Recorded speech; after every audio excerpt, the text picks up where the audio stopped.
Skills have evolved, so have the obstacles and design challenges. No hole is too sentimental, and no design element is above scrutiny, making change the only constant at USDGC. As time has passed, contemporaries of Winthrop Gold have sprouted up around the world, and new generations have heard the call to both build the course and to conquer it.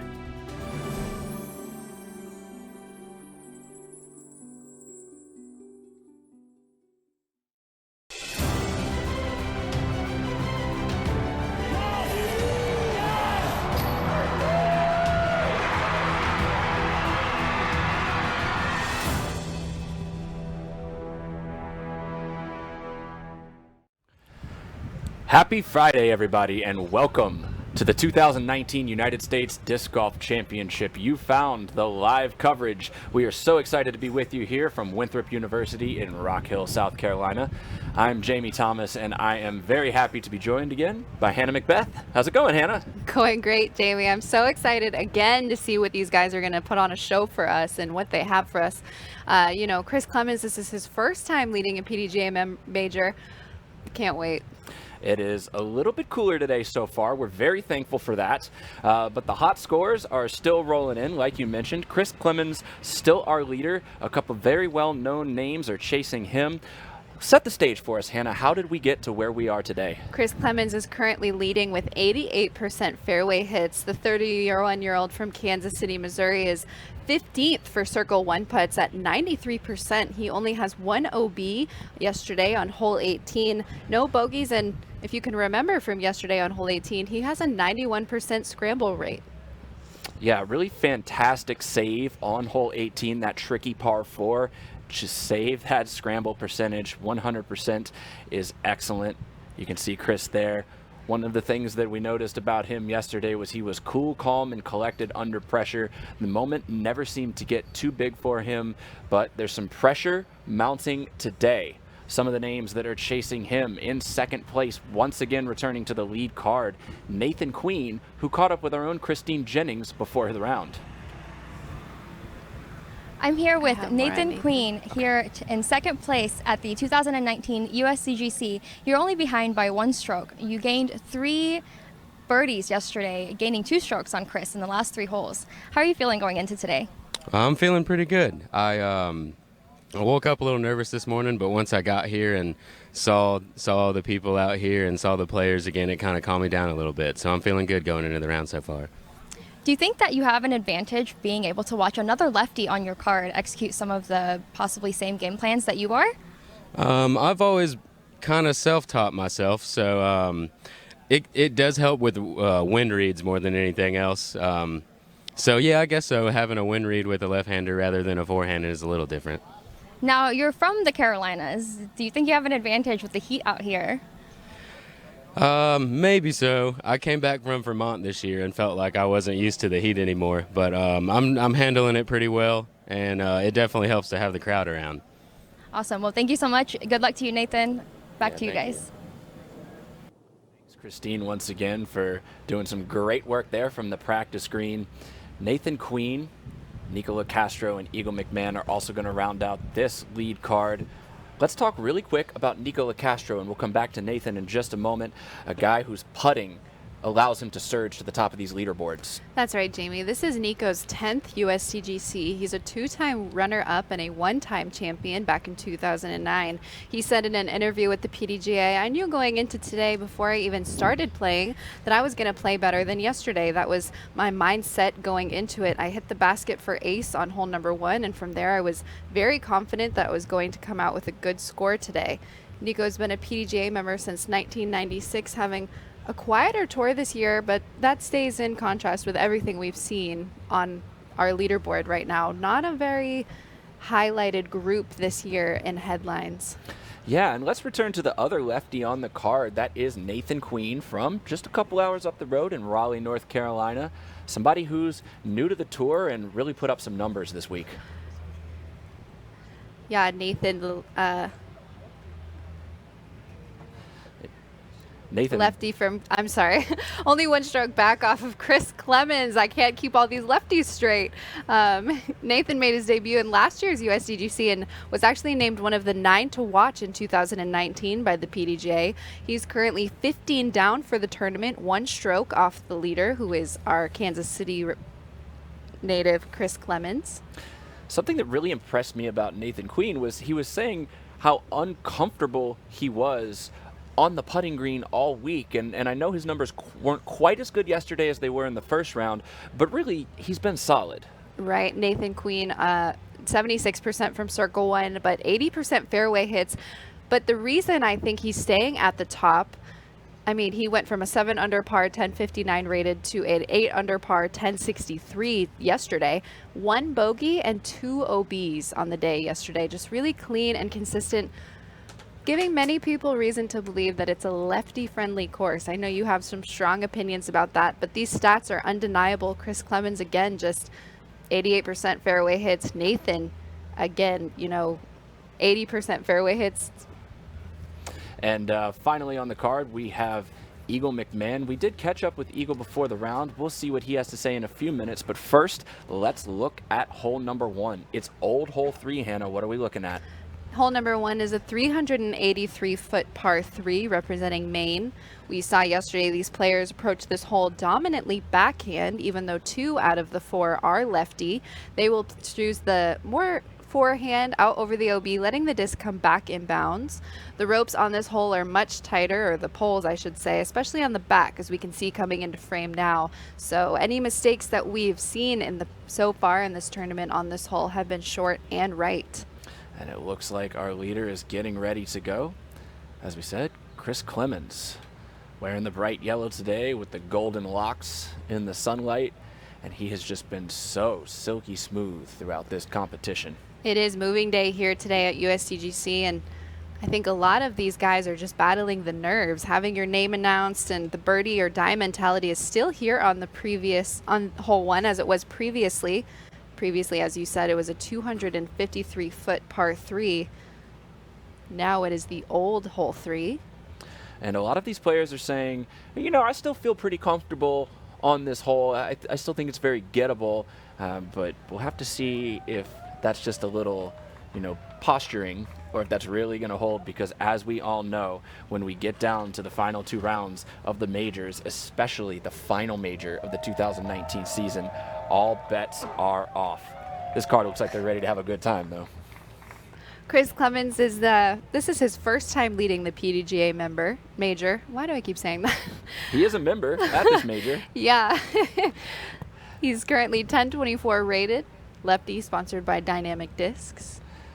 As you can see, there's his stats in the bottom left corner of your screen. Those are some pretty good numbers. If you can get about 7 out of 10 at least within circle 2, you're going to be looking at a bunch of birdies, and you need every birdie you can get on this Winthrop Arena. One thing I want to talk about in regards to Chris, though, Jamie, is in an interview yesterday after his round, he said he does plan to get more birdies today, which means he's going to be a bit more aggressive. He's set a really good pace. He's have a pair of 8 downs, which obviously that's not the course record, and we do have a lot of players in this field who have the ability to get to double digits under par in a single go round. But if you're averaging 8, you're doing pretty well out here. Another player that we haven't had a second to talk about yet is Eagle McMahon. Young gun from Boulder, Colorado, 1046 rated and sponsored by Discmania. Eagle has 70% fairway hits, but that circle 1 putting at 91% is what's bringing him up and into the leaderboard today. He has the 2nd highest birdie percentage in the field and carding only 2 bogeys despite finding the out of bounds 5 times yesterday. Wow, and I am impressed to see him up in this position, considering that scramble rate only at 58% through 2 rounds. 1, that's pretty scary that he can find the lead card, but 2, you would expect him to tighten up that game. He, of course, has multiple majors under his belt already. He said it best in an interview. I read all of the interviews, couldn't tell. He is trying to find that line between conservative and aggressive. And what struck me as different from him compared to the others on his card is that he's really looking for the confidence out on Winthrop, whereas all the other guys that we've had, you know, Nico, Nathan, and Chris, they all are arriving with that choice to be confident. Whereas Eagle said, you know, he's pleased with his steady pace through the 36 holes, but he's trying to find that fine line. He's not really sure what today will bring, but, you know, pointing back to his performance in 2018, he knows what he doesn't want to happen, and he knows what can happen out there for him. And that's something that champ Ken Climo talked about, and we'll be very happy to have him join us later in the day, so make sure everybody stays tuned for that. Something he highlighted as well, that the more you play Winthrop, the more you can get bitten by this course. You have both the good memories and the bad, and so while you typically see the veterans and some of the older players are able to compete for this title, sometimes it helps to have no memory at all. Another point out another topic that I wanted to talk about with you here is the big armed counterparts. Yes. Yesterday we saw Drew Gibson and Simon Lizotte, both Simon a previous world record holder for distance, and Drew coming up and being part of the show on Saturday because of his distance in the competition. You know, they found the OB in a total of 13 times altogether, and, you know, they don't have that consistency. Simon dropped to +2 and dropped 17 spots, 9 strokes off the lead. And Chris Clemens was able to keep it in bounds most of the day. Here he is to start us off.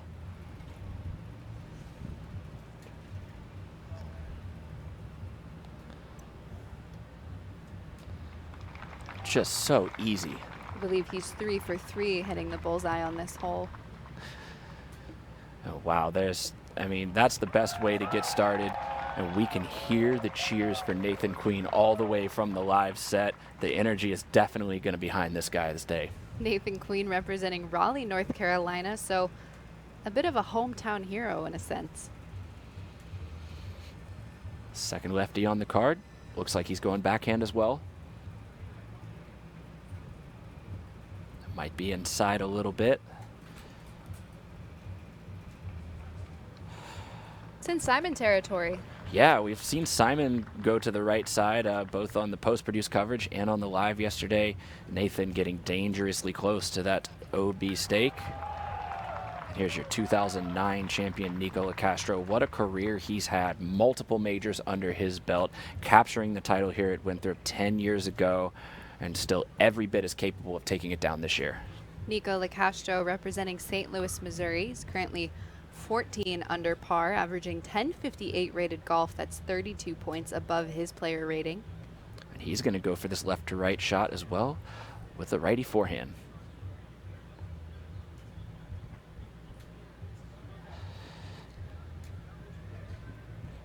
Good hard flex with that driver, and he hops inbounds. Going to be looking at a birdie. Good start for Nico. He's dangerous with the putter, and he's going to want to get that going as soon as possible. Eagle McMahon, fourth to tee here. He is the phenom, the youngest player on this card, and also maybe the most decorated. Eagle McMahon, also known for throwing big distances, is going to have to rake it in on this hole and put a little more control and touch on his disc.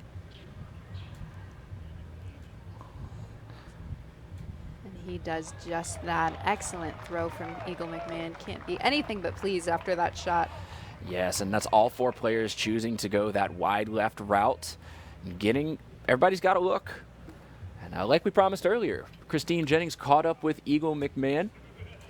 We'll go right back. We're going to check out the drives again on hole 1 real quick, and then we'll see what Christine has to say. And here is Chris. Again, you're going to see 4 shots here going out left over that OB and just having to nestle it in nice and soft. Clemens doing a great job there. Nathan just getting a little bit speedy, a little too much hyzer, as you can see. And this is Eagle here. This is a little bit of a baby flex you'll see compared to what Nico just threw. He put much more of a flex on it. And speaking of Eagle, I'm here with Christine Eagle McMahon, who's currently sitting in 4th place at this year's 2019 USDGC.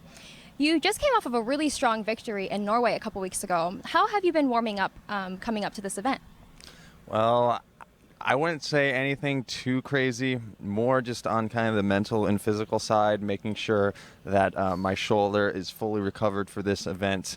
I know this event has been nicknamed the U.S. Sidearm Championship, so I've really just been trying to get my shoulder strong in order to throw 13 sidearms off the tee. So I feel like I've done a good job preparing for it. Definitely. So this is your 5th USDGC. What is your take on the 2 new holes? Is that affecting your game plan at all? I wouldn't say it's affecting my game plan. Basically, it's just get through the holes with minimal damage. I think they are very unique, those holes, and I know the greater field isn't too positive towards them, and I'd probably say I agree with them, but we all have to play them. It's not a reason to completely disregard them and play them like garbage. So I gotta just focus in when I'm there. And how are you feeling? And back on hole 1 here, this is Nathan Queen. As you can see, he's dangerously close to that OB stake, Hannah, but he's still hunting this birdie. That's exactly where Simon was yesterday. He had that awkward straddle putt out from those bushes, gonna have a low ceiling putt towards the basket for birdie.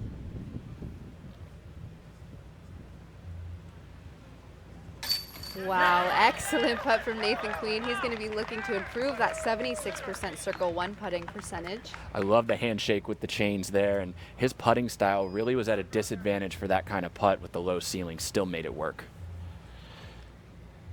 Nico comfortably inside that hazard.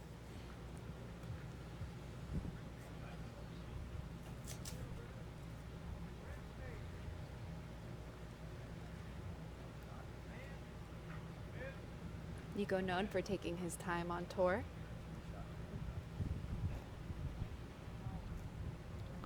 Just a little bit of wind on that flag stick.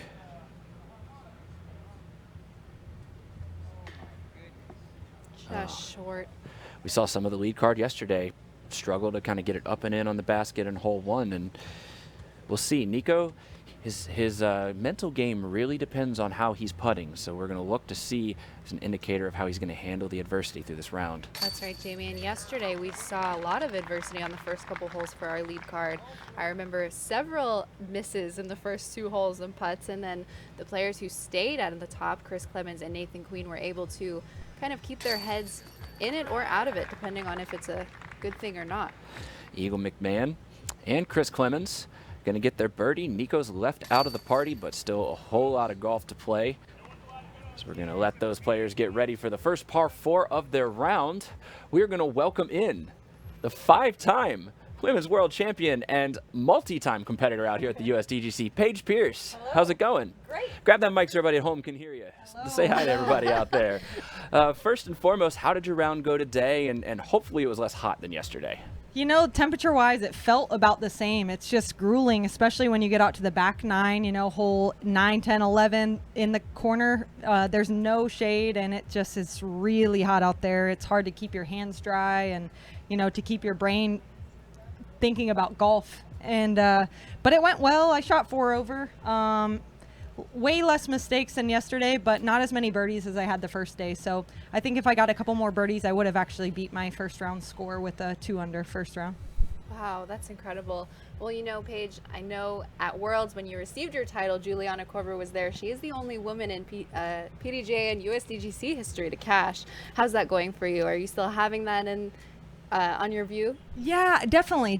I'm never going to count myself out until I'm done with the tournament, but I think it's a little bit out of the question unless I pull together something crazy. But I think anything's possible always, and I think if I shoot maybe 4 or 5 under tomorrow, then I could do it. All right, and as we see on hole 2 here, we're going to invite Paige to hang out with us for a minute. Let's call some golf. Chris Clemens just playing fantastic and solid all week, and he's got a good shot off of this hole 2. This, don't be fooled by that 444 marker for the footage on this par 4. It's a big U-turn. And here's our other lefty, Nathan Queen. North Carolina native Nathan Queen with a great shot on hole 2, which represents North Carolina. And he found that gap perfectly, and that's going to be an easy navigation for that Mando that's upcoming. Interested to see what Eagle does here. He's got plenty of power. See if he tries to keep it straight and out there, or if he tries to bite off of that corner a little bit. Which one are you opting for, Paige? I'm opting for the wide sidearm. It's quite a bit farther to get to the hole, but it's just there's no danger at all, and it still lands you in a prime position. So these shots these players are throwing are way more aggressive. They're trying to get closer to the Mando to make their second shot a little bit easier. And Eagle going early into the ground, not sure if by design or just a little low release, but that big flare is going to keep him a little more of a tricky spot. Here's Nico. He has all kinds of tricks in his bag. We'll see what he does here.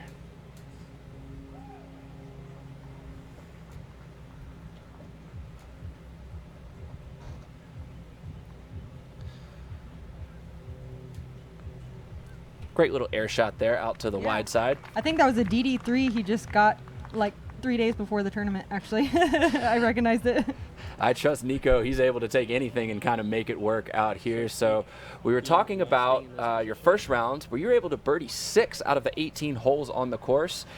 That's impressive for anybody, first of all. How do you kind of get in that mentality to stack up those birdies? I think it's the same like it is on every course. You just really want to try to when you're standing behind your mark, you want to throw the best shot you can throw. And so no matter what course I'm on, no matter what shot's at hand, I try to focus on that and just put it as close as I can, if not in it. And that translates to a lot of birdies. And luckily I found some here at Winthrop. You absolutely did, Paige. And you're the first woman ever to appear in the distance showcase. And then you were the first woman ever to clear the lake. So, you know, you have a ton of power in your arsenal, but how do you feel about the control aspect here at Winthrop? How's that been treating you? Yeah, it's a difficult mix. I think it's very demanding because of the power required with the just how technical it has to be. And there's a lot, you have to really know the greens, and I think this is the most similar course to ball golf because you have to know which holes get the skip and which holes don't. And this green is no exception to what you're saying, Paige. Nico here's got to be real careful on this forehand. Dial the speed in just right because that green's going to run away from that left to right fade. He's known for putting a good flex on overstable discs.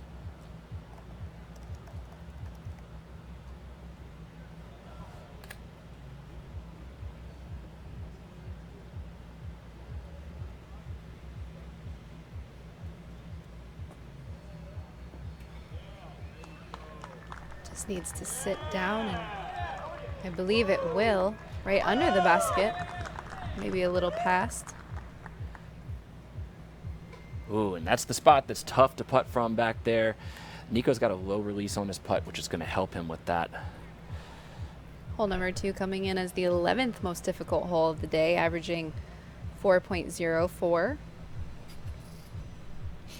Chris, going to have to deal with a tree in his lie here. Something that's going to help him is he's proficient with both the backhand and the forehand shot.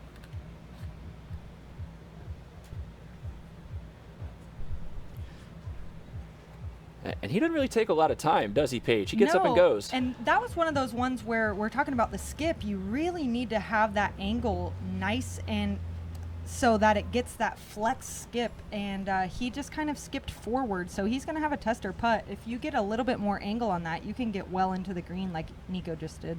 A little bit of a ginger release kind of on that.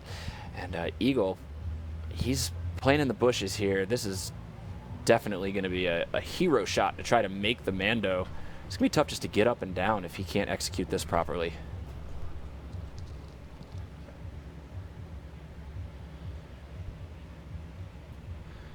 Round 1, I played with Simon Lazat, and he actually was in a very similar position. He opted for the sidearm roller as well and ended up saving par, so hopefully Eagle can do the same.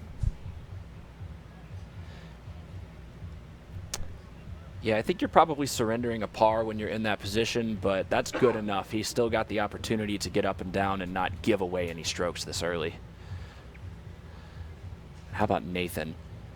Putting himself in the prime position, especially after seeing what the other competitors on the card have left on the table. He could make a nice little move here. Nathan Queen saying his goal for 2019 was consistency. Said, I'll have that 1 round out of 4 that I'll drop down and maybe not do as well. That's a good overall goal, I feel like. Looks like we're going to see Eagle first. We have not even reached Nathan's drive yet. Eagle's going to have to go again twice. There's always a little bit of nerves that happens when you're in that scenario.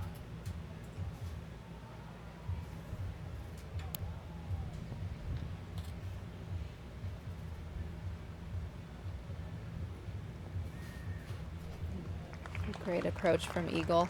Good touch right there. He loves that sidearm approach with the Gator, the FD3.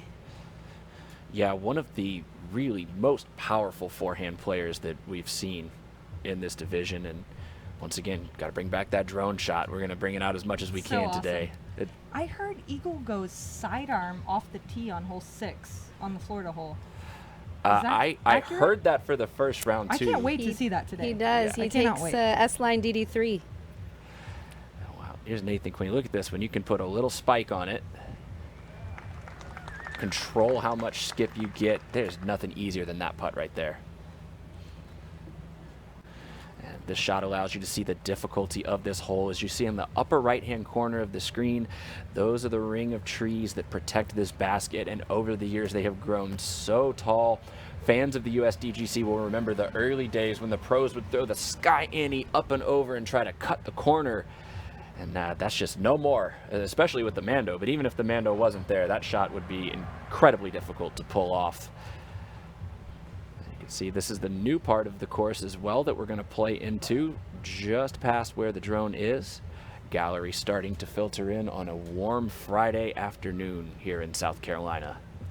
And there's so many new spectators out here this weekend. I had a lot of people out there that were commenting on, oh, is that the one way down there? This looks to be a par 5.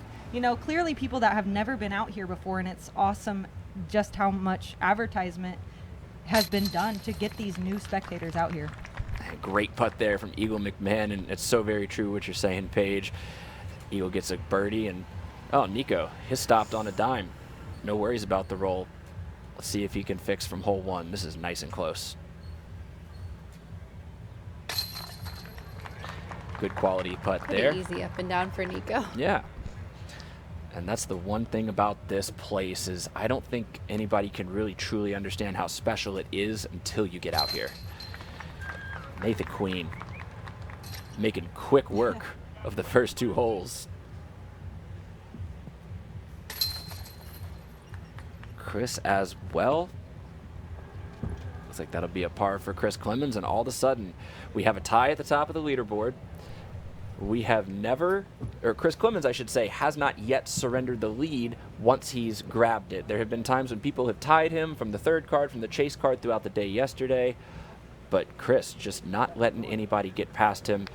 As we watch some of these shots here from the previous hole, Paige, give us some insight. How well do you know Chris, and can you give fans that may not know him as well a little bit of insight into his game? Yeah, I mean, I haven't personally watched Chris play too many rounds, but I did just do a clinic with him 2 days before the event started at Another Round Disc Golf. It's a local shop here, and we had a Q&A, and one of the spectators was asking a question of, what is your mental game like going into a big tournament like this, the Winthrop, the USDGC? And Chris said, well, I've been playing super good. I know that I can win, and all I really got to do is throw some good shots. And wow. He just the confidence in his answer and how direct he was, but also just like cool. He wasn't being a tough guy. He just really felt it in his heart that he could win. And from that moment that he said that, I was like, wow, I'm gonna watch out for Chris this week. And it's really cool to see him up there after a statement like that. Absolutely. And speaking of confidence at the USDGC, you've been here 4 times. So clearly playing in a male-dominated field doesn't bother you, but how does it affect the way that you play? Do you find that the men that you're playing alongside, or even women, as we see Kristen Tatar out here this year, do you feel like they encourage you, or they hold you back, or it motivates you in a different way? Compare that to if this was the U.S. women's at Winthrop. Yeah, I think a lot more often I'm getting comments like, man, I can't believe you just threw farther than me. And it's like, why? Yeah. You know, we all qualified for this tournament. We all can throw the shots, but I think that's what makes it so special out here is that everyone in the field can throw the shot to get the birdie, but it's so demanding and so mentally tough to actually execute it in the time that you need to do it. And so I think that it, like you said, it is male dominated, but I think that can change if a lot more women dive into that mentality that Chris was just in, and like, I can do it, I can qualify. Right. And then I think you will see more women qualifying. Yeah, and you're right. It is your skill set against the course, and that's what Des Redding said. She said some players will have a stronger skill set, which provides more opportunities, obviously, but it always comes down to how a player efficiently maximizes their skills when applied to the course and conditions. And we're seeing here hot conditions, and these players are ready to go. And Nathan Queen here ready to maximize that lefty hyzer on hole 3B. Back-to-back par 4s in the early goings of this Winthrop Arena course. Hole number 3 is 738-foot par 4 representing Maryland. Nico here.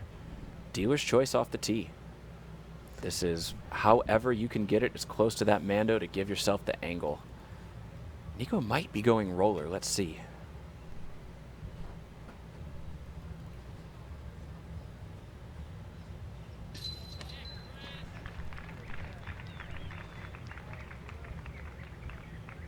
He's got that one stood up nicely. Just needs to start moving right.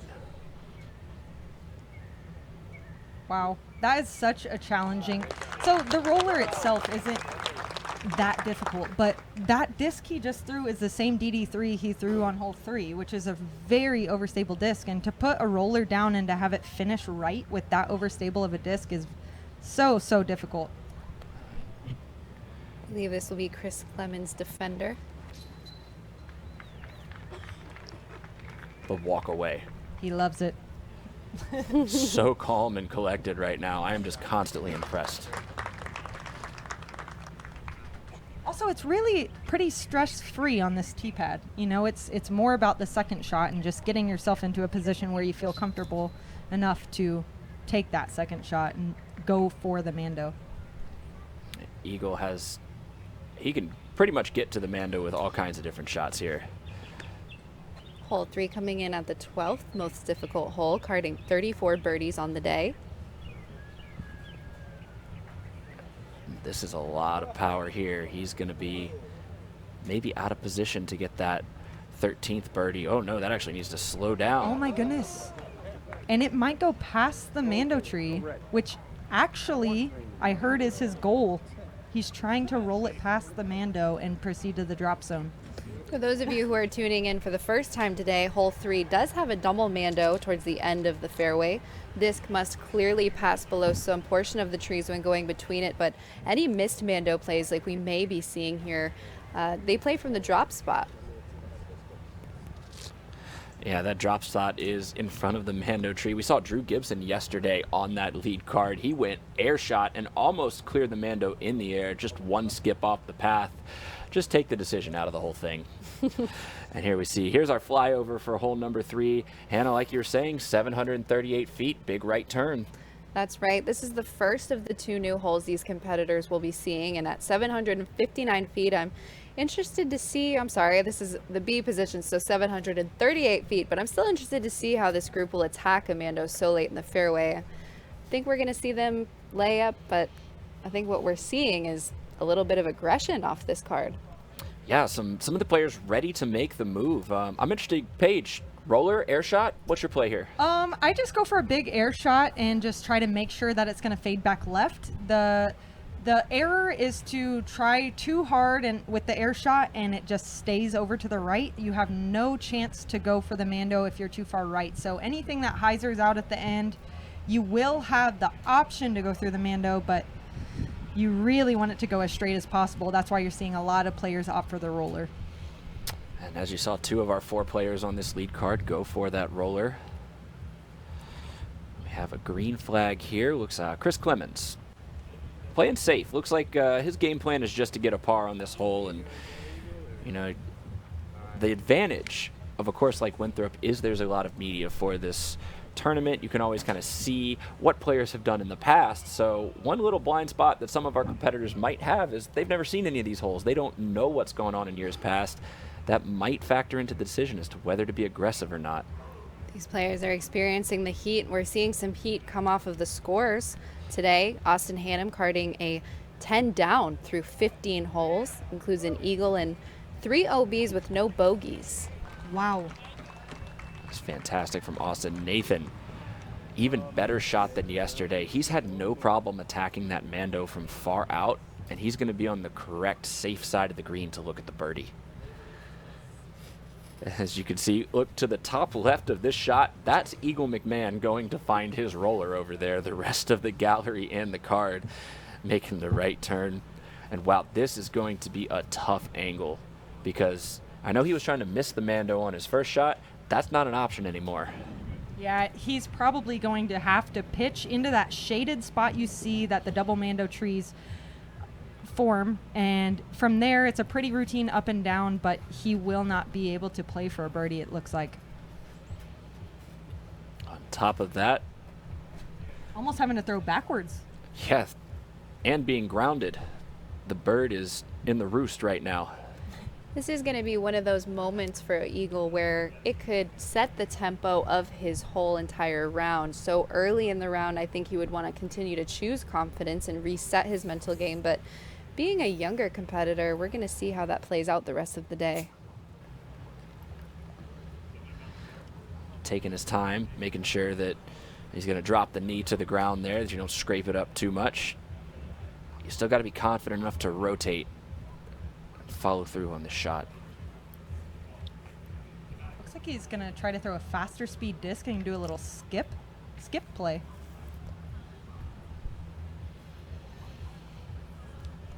That looks to be pretty well executed right there. Out of trouble.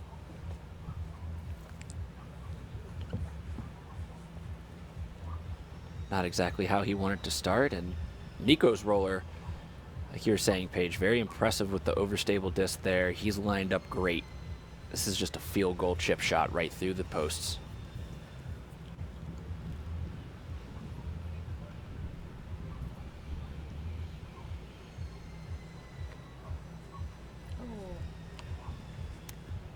Nico's just going to miss the Mando right on that right side.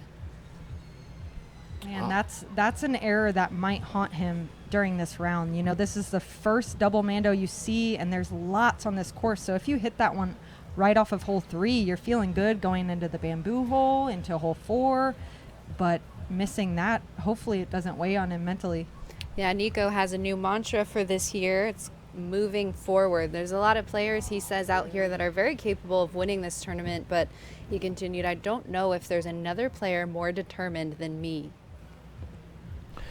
That's motivating. It's all about confidence, and we were talking about this yesterday, Paige. Being a 5-time champion, you can obviously give us some incredible insight. At Winthrop, you have to choose confidence, because if you wait for the course to give you confidence, you'll be waiting all day. Yeah. And Chris Clemens right here. We'll get Paige's answer in just a second. Look at this tricky little forehand roller. That's still going to be a tough look for par, though. Go ahead, Yeah, Paige. it really is. Yeah, I think that's very well said. I think that, you know, you hear a lot of times pars are good. And out here you want to think that too, because you're in the ropes. Oh, par's good. But if you're not getting birdies, you're not joining these guys here on the lead card, and that's everyone's goal. This tournament changes people's lives that win this tournament. So, you know, birdie is what you're looking for, and you have to choose confidence, like you're saying, Hannah. Here's Eagle with his birdie attempt. That did look like a half run there. He wouldn't have been surprised if that had gone in. And all of a sudden, despite Eagle's tee shot versus Chris's, Eagle's looking at a better score here. This is going to take a pretty heroic effort. First, obviously, we're going to see Nico at the drop zone. It's the little bit of a blue tuft you can see right below his feet. And you know if he goes that quickly, he's laying it up. That's right. Nico will be carding his first OB after finding the... Sorry, he'll be carding his first bogey after finding OB. And Chris here going to check the green. He's been really good from circle 2 throughout this tournament, but this with the pressure, with the heat, moving day, a couple major champions on his tail early, this could be a tone-setting putt for Chris Clemens.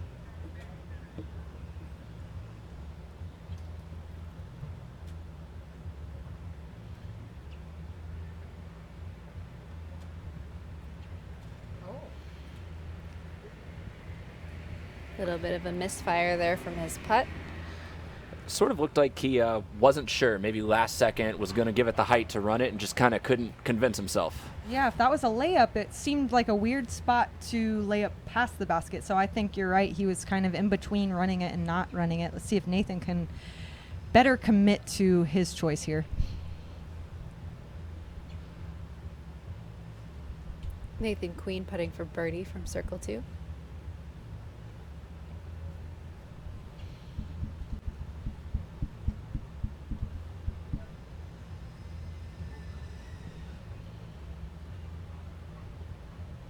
Oh, he knew wow. it. He did know it. Great to run it in. What an incredible feeling.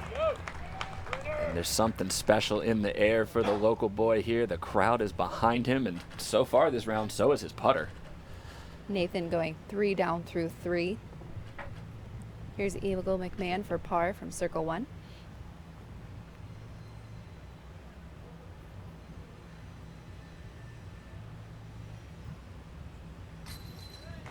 A little bit of right side there, but good stick. And Chris, though, he'd like to be a little bit closer. After that layup, this should be no problem. And that's quality here. Paige, we have one more round to go. The final round. You said in an interview that you wanted to manifest this cash and make it happen. What do you have to do going forward to make it happen? It's going to take something pretty special, honestly. I mean, scores are still rolling in, and the later part of this course plays really difficult. So the players ahead of me are carding bogeys, making my chances a little bit better. I finished out with 2 clutch birdies at the end, so I minimized the damage and kept it to 4 over. But I think I'm going to need a few under par at least 4 or 5 under. I think I could still do it, but it's very difficult. But I heard that it's going to be a little bit cooler tomorrow, so hopefully that'll help. Well, the theme of this USDGC is believing in yourself and manifesting it. So Paige, you will do it tomorrow. Yeah, you have to believe. Otherwise the disc isn't going to do it for you. That's you know, right. you have to have that disc in your hand on the tee pad and know where it's going to land. All right, and want to thank 5-time Women's World Champion Paige Pierce for joining us in studio. Have a great round tomorrow and have fun out there. Thank you so much. I will. Thanks for having me, and continue to enjoy this coverage. It's amazing. Thank you very much. And let's take a look now at our top 10 leaderboard. We are through 3 holes with the lead card as we look upon beautiful Lake Winthrop. Nathan Queen, the first person to outright take the lead from Chris Clemens, Eagle McMahon, Nico LaCastro, and now Drew Gibson, who's 2 down through 4, all tied for 3rd. James Conrad, Alex Russell, Chris Dickerson, and how about Joel Freeman coming into the top 10 for the first time today as we approach the hole number 4, the double-double.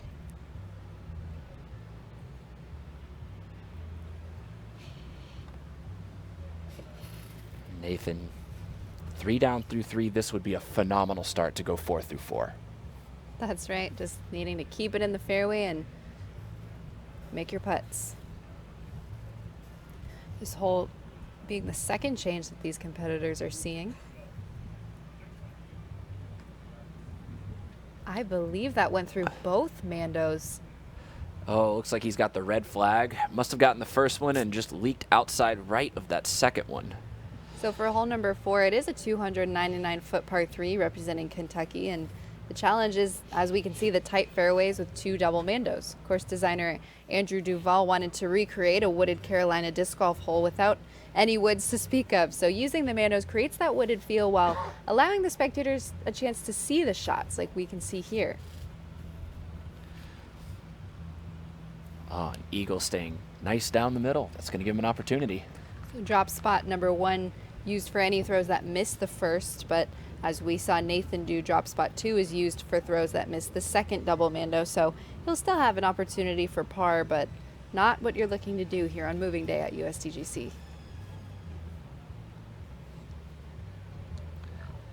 Nico.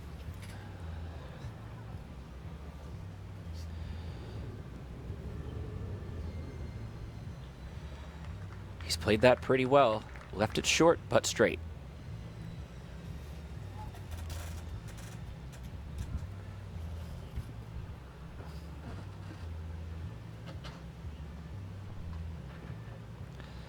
And Chris Clemens finding more bad breaks on the holes. Yeah, last couple of shots. This is the first time we've really seen him tentative at all. Let's take a look at the flyover. Let's go as the disc flies down this hole, Hannah. Ideally, anyway.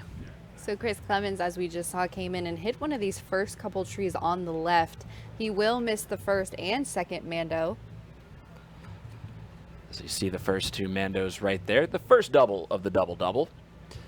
And then the second double-double right here with that drop zone. A makeable putt from the drop zone. And a wide open green. Chris gonna go to the forehand.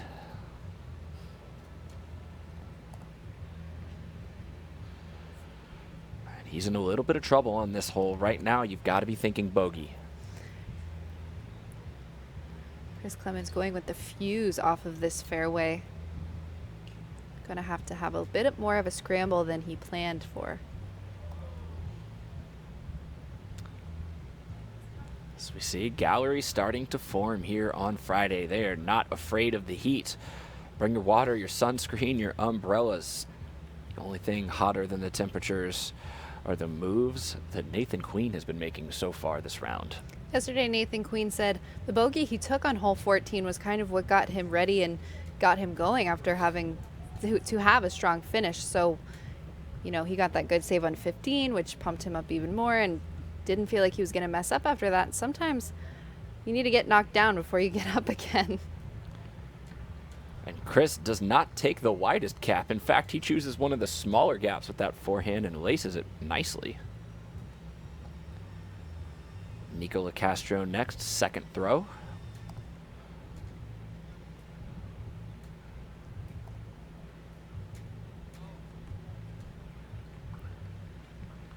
Good full swing there. Just throwing it into the ground, but avoiding worrying about how much to take off by still throwing full and just throwing it at the ground to stop it. I don't believe we are going to see any birdies carded today on this lead card, and this hole is coming in as the 5th most difficult hole. Only 9 players carding the birdie. We'll see if Eagle McMahon has anything to say about that. There's an outside chance.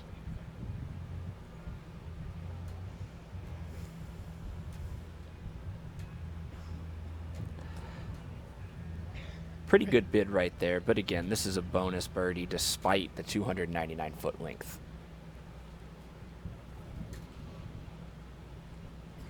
And this will be Nathan Queen. Remember, he made the first set of Mandos, missed right on the second. He's going to go to a drop zone, which will be right on circle's edge, if not a few feet out. Actually, a few feet outside. This should be a good circle 2 bid here. This will be for par from circle 2.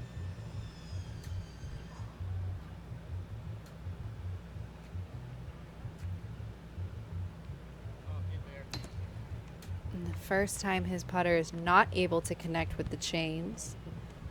Nathan Queen will be looking to card his first bogey on the day. And Chris here, he's going to have to work just to save bogey.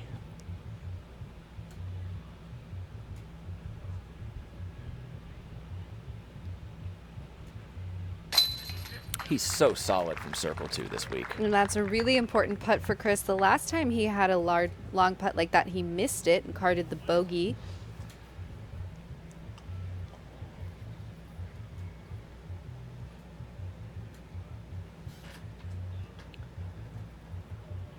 This is Nico's par.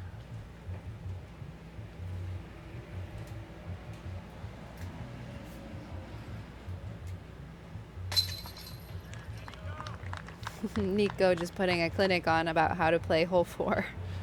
Yeah, that is, it feels great when you can take a par and gain strokes on the two people who are ahead of you. This should be eagle for par as well.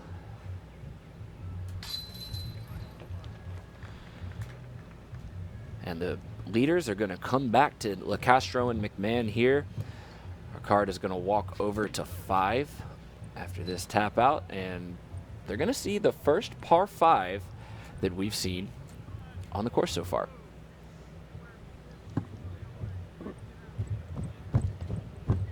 Let's get a quick recap of how the double-double ate the lead card for lunch a little bit here. This is Nathan Queen speeding past that second Mando. Eagle McMahon nice and low, keeping it straight. Getting a nice little help riding the tree. As I said before, Jamie, while we watch these replays, Austin Hannum off to a very hot start, continuing to push his round. He's currently 12 down through 16 with 2 more to play. 9 down, moving up 44 spots. He's one of the only players to card the birdie here on hole 4. Joining him in the birdie club on hole 4 is Albert Tom, the Estonian native, currently up 5 spots, 5 down through 7 holes. Wow, bazookas do fly pretty straight, so I think that's a good hole for the Estonian. And here is the live aerial shot as you see the competitors walking over to the old tee pad of hole 5. And I love this angle because you get to see what the players cannot see. As they throw from this tee pad towards that water, the ground slopes away, and they have to trust that their distance is dialed right now because you cannot see where that shoreline ends. So we are moving from the golf course, which was the previous player warm-up area. Now we're moving on to hole 5. So your competitors are teeing off from the original tee pad location. So their first drive no longer requires a water carry. This change allows competitors to be a bit more aggressive off the tee shots and increases the percentage of birdie opportunities than years past. The key is to keep the first 2 shots safe. We saw that yesterday. We saw some mandatories missed, some water, and also control the angle on your disc. Here we see the water carry. Because of the mandatory on the right, the approach to the green requires that water carry of at least 250 feet. And after the 3rd straight day, I believe, of temperatures in the 90s. Yeah, 95, according to the old computer in my pocket here. Phone's saying 95 degrees. This ground is baked, and a lot of these power players are going to try to use the spike angle to stop that disc. They may not be able to control it quite as easily. This is Eagle with the forehand taking the box. Eagle opting for the S-Line DD3 sidearm. Nico looking like forehand as well. He's got the red, white, and blue on today. You know he wants this one. He would love to add a second U.S. championship to his trophy case.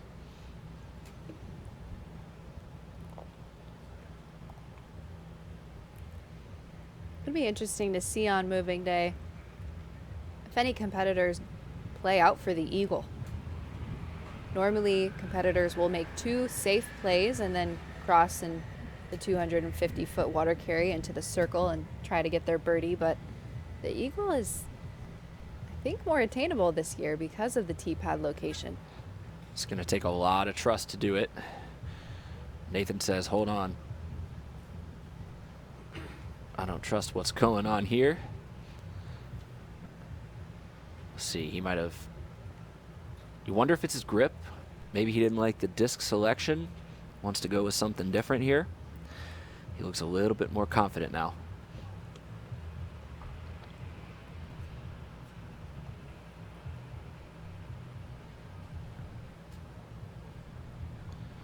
Normally Nathan will opt for the Glow Boss off the tee. Be curious to see if that's what he stuck with or maybe altered his game plan. Either way, he will be in the fairway safe. Chris Clemens to follow. These 2 lefties are not known for their power, but they sure have incredible form. Yeah, Chris puts it in a good spot in the fairway. Not quite as far as Eagle. You saw closer to the camera, that was his forehand. And it's just so impressive the distance that he can generate with that shot. Chris relying for the second time on his defender. I think that's going to be a staple in his bag here at Winthrop. And this beautiful hole 5, one of the most picturesque holes on the entire Winthrop Arena course.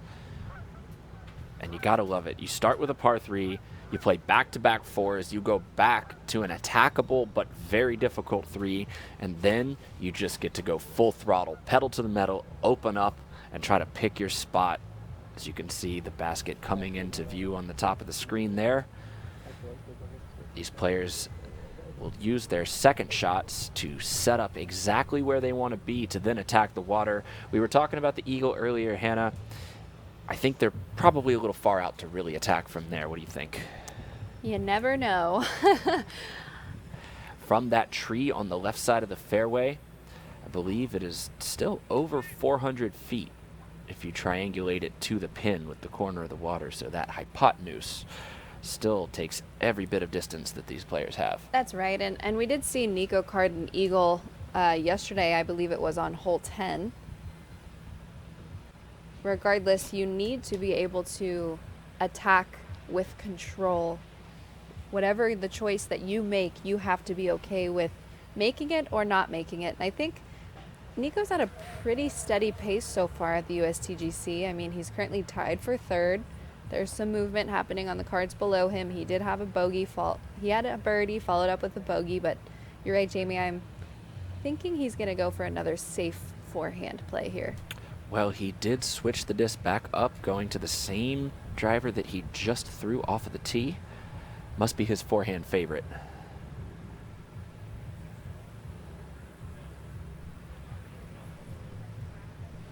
And the forehand is a favorite of many competitors for that very reason. You can hang it out towards the OB, but the disc will naturally finish away from it. And that's a veteran play right there. He goes low with the overstable disc, like you're saying, knowing that if it flares at all off that ground, it's going to flare right. But if it nestles nicely, he's in prime position to attack. Next up, we'll see if Nathan or Chris, probably Nathan, by nature of being a little further right on this fairway, furthest player away. Good call, Jamie. I try to know some of my rules. Nathan known for making his approaches here with a Rancho rock. Yeah, and that grabbed like a mid-range or possibly a fairway driver again. With the fairways as fast as they are, it's kind of hard to tell. Some of those mid-rangers skip like drivers.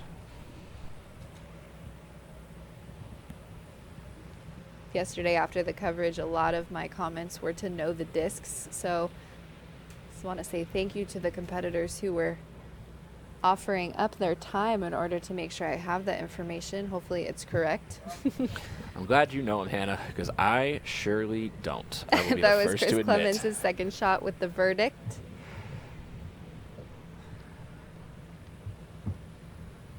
Chris playing solid.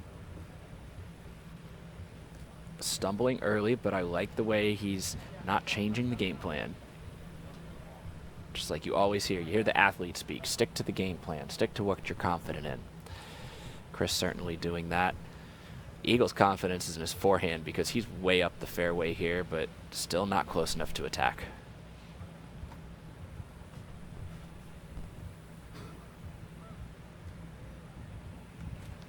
He's opting for the sidearm here, so that is going to be his FD3. And then I believe we'll see the same shot again to clear the water. Put himself as close to the basket as possible for birdie. Yeah, a lot of position golf going on in this hole so far.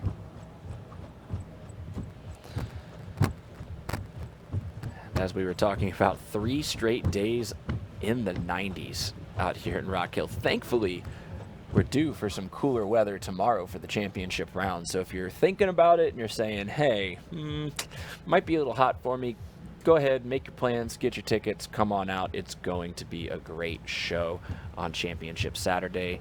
And make sure you stay for the award ceremony. Afterwards, they are going to do the big arm, big heart distance competition. You know, I meant to ask Paige if she was going to throw this year, but I guess it'll just be a surprise for everybody at home.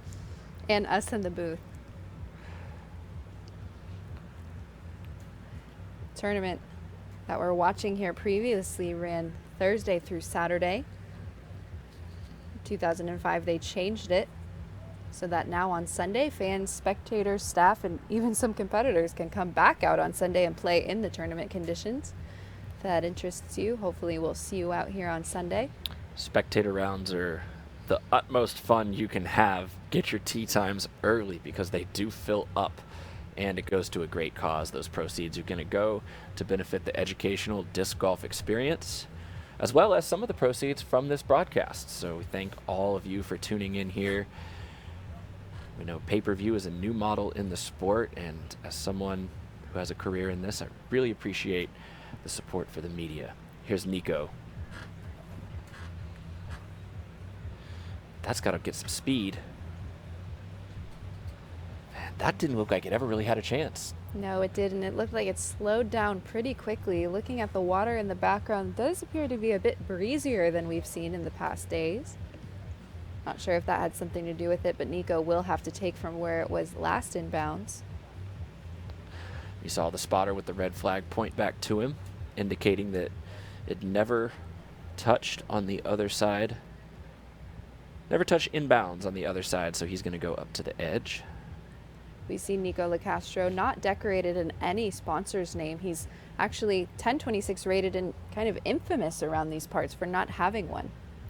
Yeah, he is maybe the highest rated unsponsored, or not unsponsored, but not one main sponsor like you traditionally see in disc golf.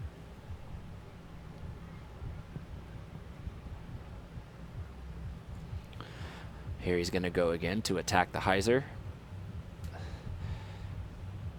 Going over the trees this time. Oh no.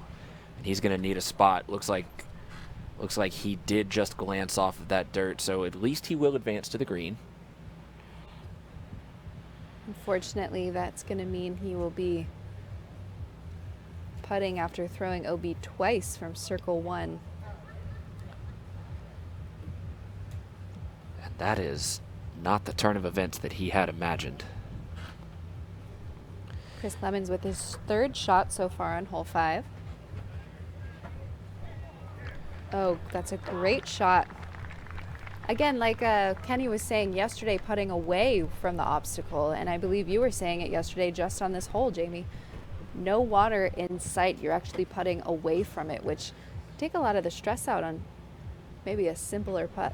Yeah, anything you can do to reduce those stress levels and just get into that confidence zone. It's so important for these players. As we're already seeing, these are shots that we know every one of these players can make, and it's just the pressure. It's the moment, this environment. Nathan Queen, we saw him get aggressive here yesterday. Let's see if he does it again.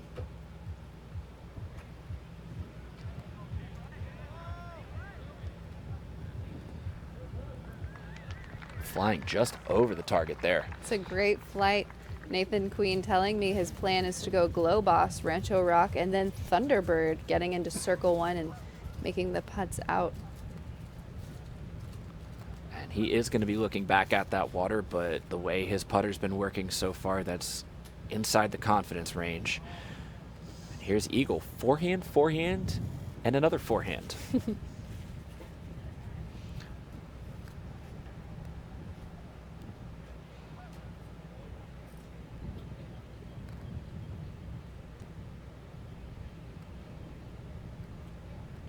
He's got that one sawed off just a little bit. No, it's a circle one in regulation. It is a circle one, but I'm interested to know what that wind is doing out in that fairway, Jamie. It did look like, and I know we'll see in the replay, that there was a little bit of an air bounce as it was coming into the circle. Maybe he could have flirted with the OB water a bit more, but he'll still have about a 30-footer for birdie. Well, you can see the feather banners here on the right side of this shot, as well as the flag on top of the Mando. It's moving a little, but what I don't see is the flag on top of the target moving. So that can trick you a little bit, because early out of the hand, you may get a little bit of a redirection or an adjustment on that line you're throwing. And this is just an incredible shot from the drone. We're so thankful to Fulcrum Media and everything that they're doing. It allows us to, again, look at this water. Right near the tree cover, there is just stillness, and that's really where Eagle was looking. If you look out a little bit further to where they're out into the pond, you're going to see that movement in the water. And a seasoned veteran like Eagle, and even though he's still young in age, has been on the tour for quite some time, he should be knowing to take all of that into consideration. After all, he's 1046 rated. Yeah, shout out to all of our Fulcrum Media cohorts out there. As you can see, the van that's rolling behind those bushes right now, that's the secret sauce right here. The van rolls around and helps us get all these great angles, sends us back to the studio where we get to hang out in the wonderful hospitality area. Hannah, this is so much fun. We've got the live stream on the broadcast. I can see a handful of people sitting right there eating and watching along. They have different vendors out here, the practice area. It's just a lot of fun. Here's Eagle with his birdie putt.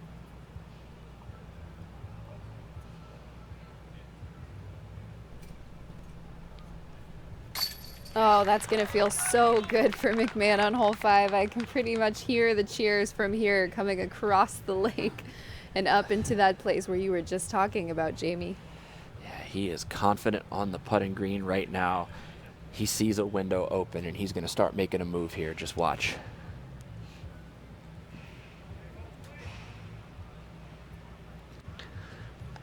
This is Nico.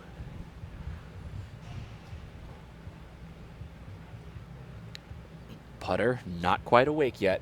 This could be a really good shift in the momentum. He can kind of right angle the slide he's been on and get back going in the right direction with this one.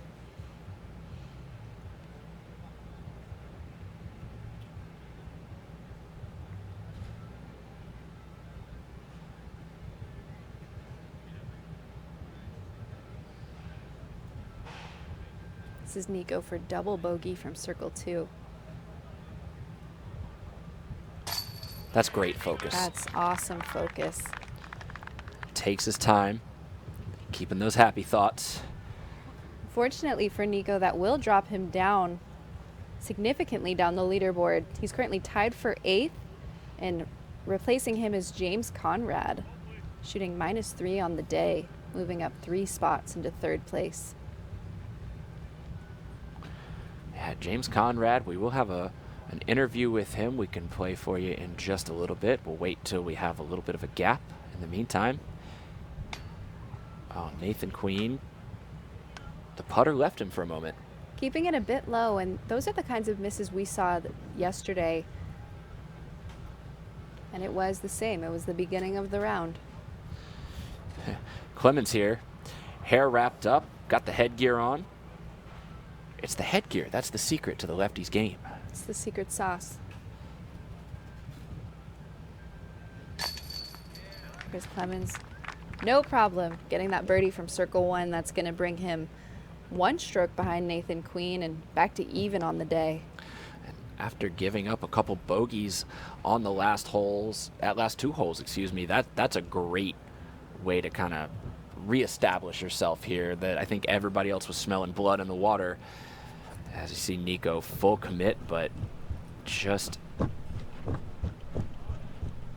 I know Ken Climo has been known for calling disc golf a marathon, and it truly is. I mean, we're 2 days in, and on hole 5 of the 3rd day, there's still so much golf ahead, and for Chris to feel a bit lost would just be, it would, leak out that blood into the water for other people to come and take over. But he said no, he's going to stick to his game plan, keep that confidence, and we'll see how this plays out the rest of the day.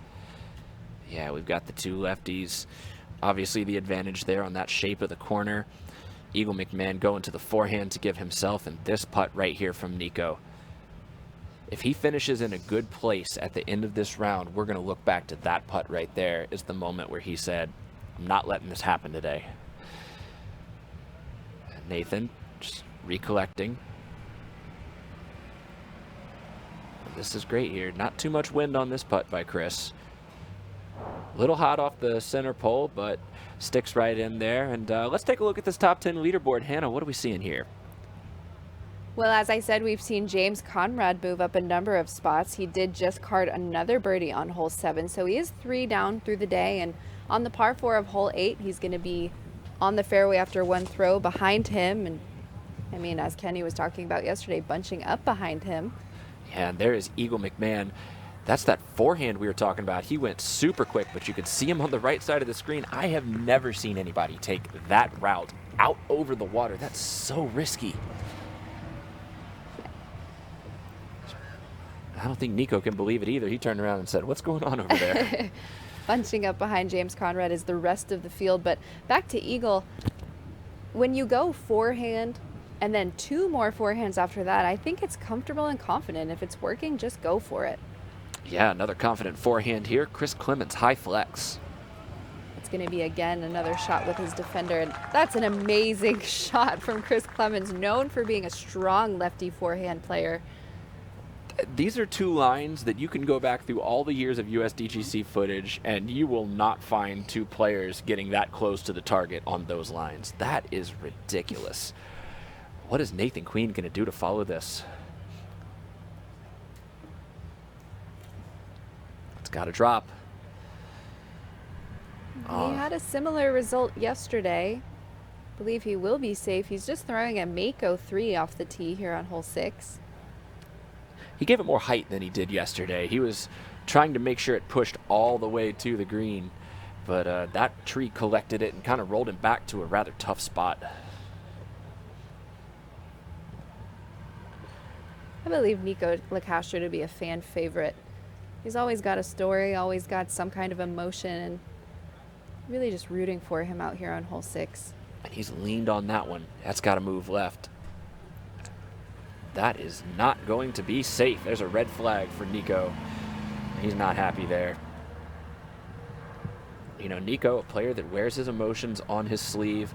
He's well known. You know what he's thinking when you're watching him play. And so far, despite the mistakes, he's relatively collected still. He's still in it. Yeah, unfortunately for Nico, any of the stakes we see here on hole 6 are going to play as OB. We see a number of hazard and OB stakes throughout the course here at Winthrop, but he's going to have to play from where that was last in bounds. And if he played it, as you said, Jamie, it's going to be relatively close to the tee pad. Yeah, he may be able to move to the drop zone here. We'll have to see. There's been a whole number of different rules out here on hole 6. There have been hazards, there have been OB, there have been lines moved in and out. The only way to really know you're in the greatest spot is you are safe. And it does look like, as Hannah is helping me out, it's going to be OB. Should be a drop zone play for Nico, which is almost better than what Nathan's staring at right here. That's right, Jamie. On hole 6, I failed to mention that any throws are limited to 2 options. You can either throw from the drop spot or your previous lie. I'm not seeing the result of his throw right there. Oh, that did find the water. That is disastrous for Nathan. He was thinking about it for a second, whether to go out all the way around and try to hook it back in or to split the trees, and he's been really good with that turnover throughout the week, but 2 shots back to back just not going his way. Nathan did mention he'll have that 1 round out of 4 where he just doesn't play like he should. He doesn't play to his potential, and he'll drop down and maybe not do as well. I know his goal for 2019 is consistency. We'll see if he can continue to push that mental game forward and remain strong throughout this tournament. Nico, he's made them from here before. This would be to save par on the beach.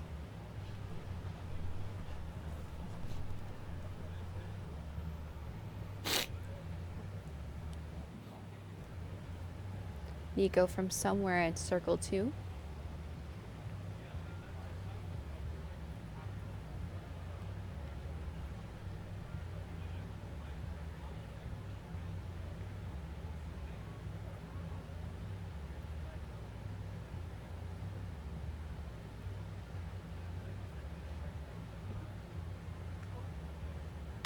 Oh my goodness. That's an incredible par from circle 2 for Nico, just keeping that momentum, pushing forward, just like we just saw 2 circle 2 putts in a row. Not for the scores that he wanted, but still key to his success here at Winthrop today. He gets so much energy from the putter. You can tell all of his emotion springs from there. Looks like there's a little bit of a discussion here.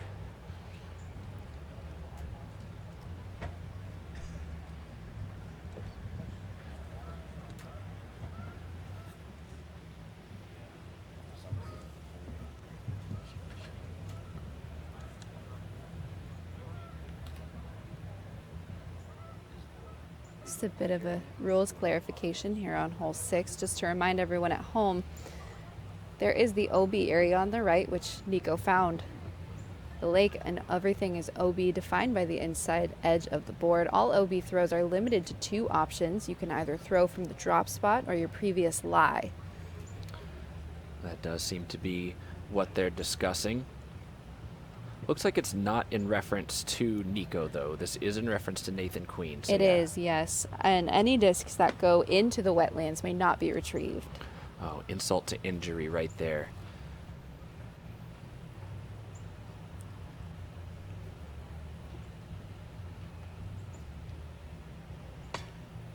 Nathan Queen looking to follow suit, just coming up a bit right. We're starting to see a little bit of that frustration set in after 2 missed putts in a row. And already, Jamie, you can see, thanks to this camera angle and not only the expression, but the wear and tear on his body. He looks exhausted. Yeah, he'll need to get a few putts to fall to get that energy going again. He had it early. He's just on that emotional roller coaster. Here's Nico to grab a share of 2nd place. Great putt from Eagle, putting in the basket for birdie from about 27 feet. Eagle McMahon, don't give him the window, because he will be in your living room as soon as he sees it. Great shot there from Chris Clemens. And that's going to flip-flop Nathan and Chris. Nathan dropping back to 15. Eagle gets solo 2nd place. Chris regains his lead.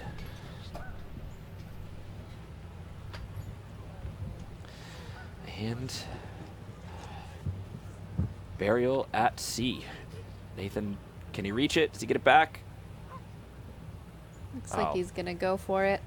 Just like in the creeks up in old North Carolina, up in Raleigh. As you see, our lead card going to move over to the bamboo hole. Another very attackable hole, not quite to the teeth of this course yet. This is a birdie opportunity, but you have to be really confident. Let's see this again. This high flex forehand was just incredible from Chris Clemens. Parked. And then here from Nathan, just didn't quite commit to it, didn't spin it all the way to the sand. Hit the embankment. Nico with a great putt to save his 3, and again, 2 great putts for Nico, 2 holes in a row. Just off the cage for Nathan Queen. We're going to move over to hole 7. Hole 7 is located right next to the Educational Disc Golf Village. Kids from local school and youth programs are bussed in throughout the week to learn disc golf and are encouraged to watch the professionals play. What a fun hole they get to watch, too. This triple Mando bamboo hole, another under 300 footer, but that top crossbar is really the challenge. That's right.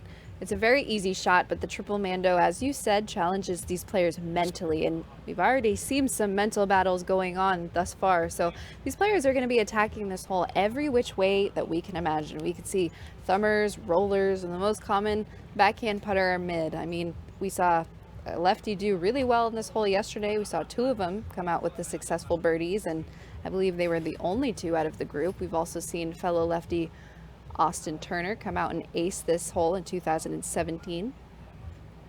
Yeah, and look at this top 10 right here. Joel Freeman, 9 down through 12 holes. That is a fire start.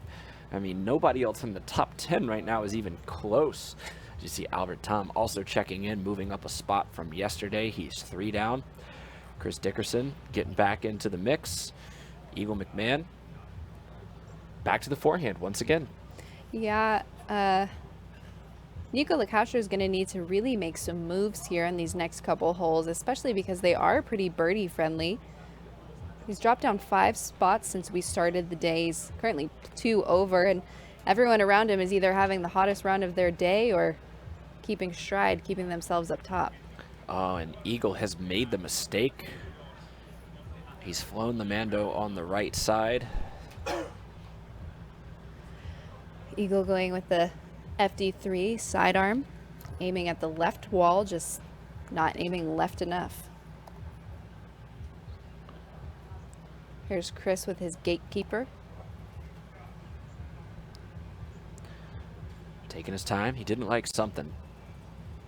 Yeah, he's deciding what disc. A little bit of wind starting to pick up. Not too terribly much, but just a little bit can affect this hole. Looks like Chris is opting for that left line too, putting out a little bit more left than Eagle did, but still not having the result he wanted. Pretty good drop into the gap at least. He's going to have another opportunity to show off that circle 2 putting prowess. I would expect to see a backhand low flex here from Nico.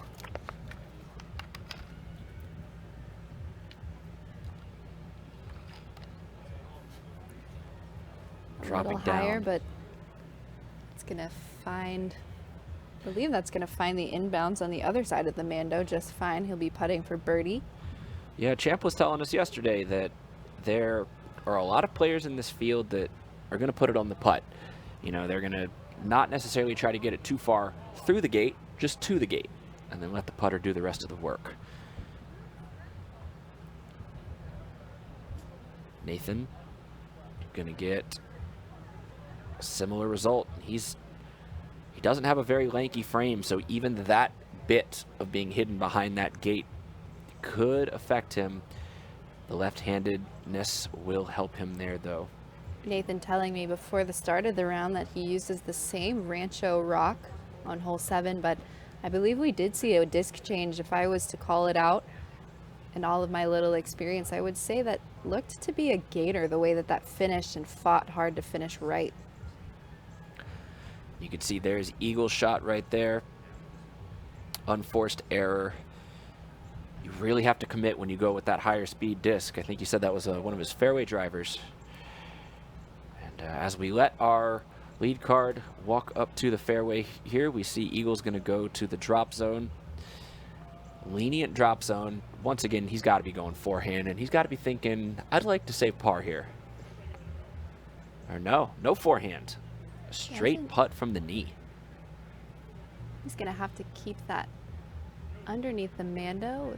He's got the power. Wow, incredible power generated from Eagle McMahon. Little to no movement in his body. Yeah, that was completely still.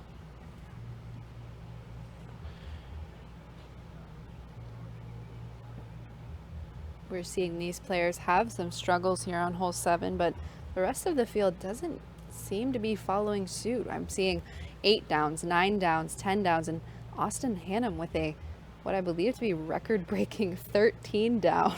My goodness. Chris Clemens. There's some emotion from the lefty. Yeah. He is just being fueled by these circle 2 putts and clutch moments this week. He's currently 71% from circle 2 as it updates live. If you'd like to follow along with me, go to udisclive.com. You can see all of the field action. This could be a circle 2 putting duel here if Nico can put this one in. This would be 3 circle 2 putts in a row for LaCastro.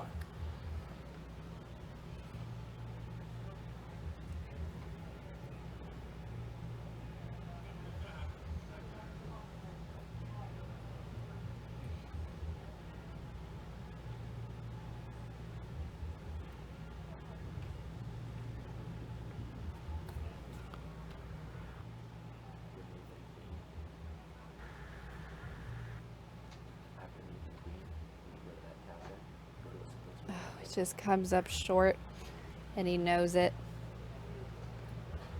Unfortunately, that's going to be his first circle 2 miss in quite some time. He'll now be putting for par from circle 1. here's Nathan. Bamboo Jail. Gonna figure out a way to navigate this one.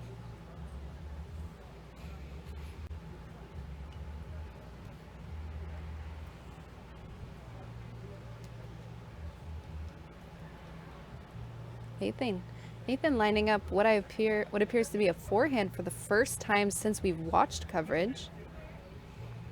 And then just outside of that parked range, that should be no problem there as we welcome back into the studio here. This is the 2019 United States Disc Golf Championship. It's moving day here as we watch the lead card go towards their tap-ins. You just mentioned Austin Hannum. Yes. I cannot believe this. Well, I can't believe this. I've known him all year. He's playing out of his mind. Incredible. 13 down to finish the round. No bogeys, 3 OBs, Jamie. His scramble percentage is 100%. It has to be to have a score that well. I mean, that high, and just amazing. We're going to throw it over to Christine. She's got an interview with Austin right after this. We're going to see the lead card kind of finish up. And then we'll see what Austin has to say. Christine, how y'all doing?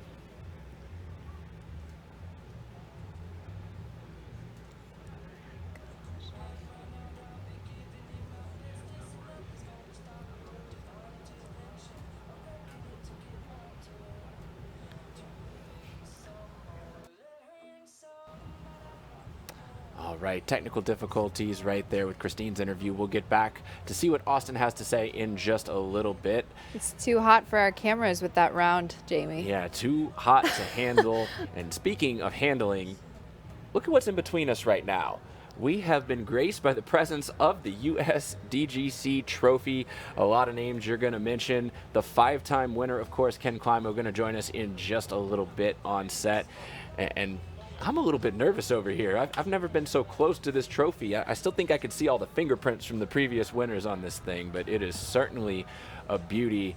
And Austin Hannum, let's talk about his round a little bit. Like you said, 3 OBs and still managed to get 13 down. That's right, and he took the OB on holes 8, 9, and 12. So kind of all in a bunch, still managed to fight through, got a birdie in between them.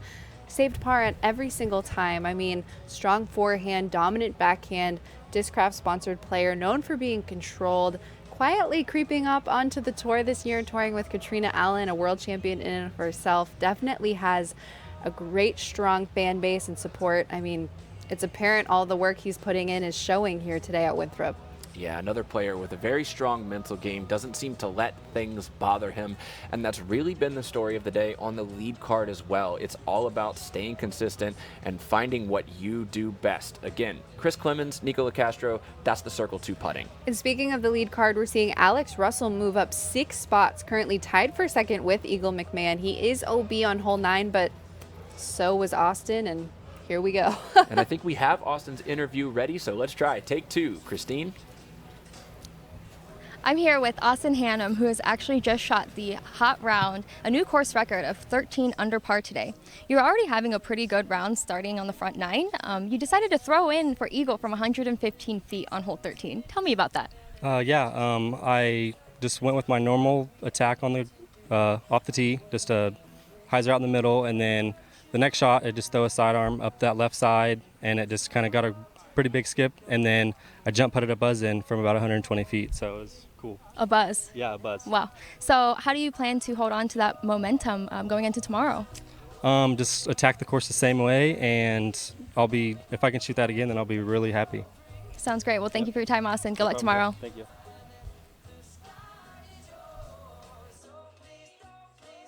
Thanks again to Christine and Austin. Here's Chris Clemens ready to go.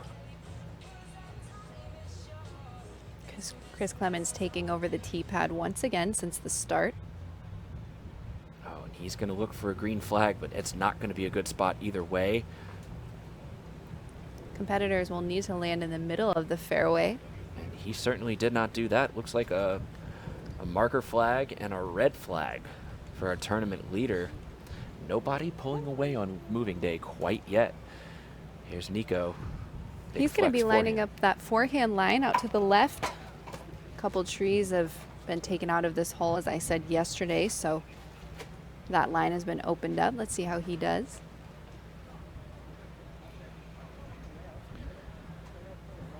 He's going for that mid gap and got a nice little bit of Velcro grass there. He's going to be in a pretty good spot.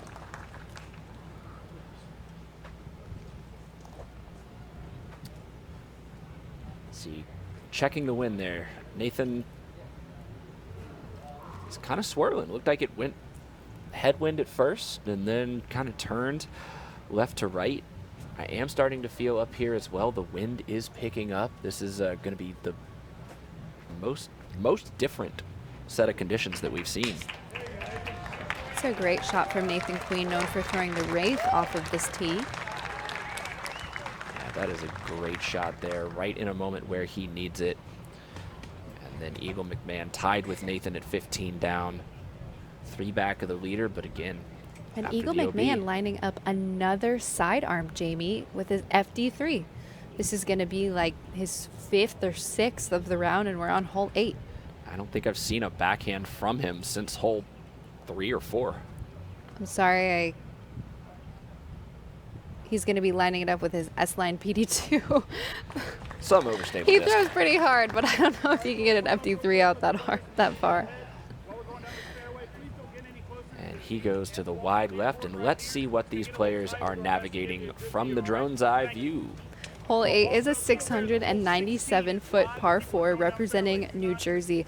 In previous years, competitors would have to throw straight down the middle between the trees, but now because so many of the trees have been taken out, there's opened up that forehand line out to the left, which we saw, I think, all of our competitors take advantage of. There's also the backhand hyzer line to the right. Regardless, each shot needs to get to the middle because once you pass, you need to avoid the OB stakes on the left. And once you pass that, the OB ceiling gets incredibly low, and players will test this with a low skipping shot or a roller to avoid getting hung up early. The basket, as we are seeing, is surrounded by wooden pillars, and I think it was Arby's that kind of took a little shot at the USDGC and did some marketing for us.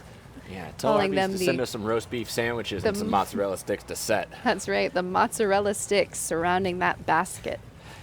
Yeah, we were hungry all day yesterday. I got a little more to eat for today, so I'm good. But anytime Arby's wants to send me some mozzarella sticks, I'm not going to turn them down. Here's the hot scores we were talking about. Of course, Austin Hannum, 13 down through the finish. Joel Freeman, he's 10 down through 14 and could still theoretically top that, which would be incredible. Kevin Jones also coming in at the top and followed shortly by Adam Hammies. And one of the things that I want to point out that all of these competitors in the top 4 of this hot score lineup for the day is that none of them got bogeys. Joel and Austin managed to go OB. All of them have in common that they've gone OB, but none of them have let that affect their rounds. And that's what really it is all about, keeping it in the fairway, making your putts, but handling yourself like a classy competitor when you don't, and continuing to, as Nico says, move forward. Yeah, definitely try to move forward on moving day. The pressure is ratcheting up here on this lead card, and I can tell you all of these players are going to have to move a little quicker than they are. Here's Chris.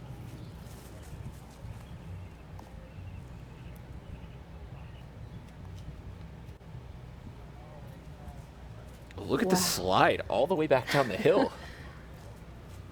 It's a lot of movement on the fairway.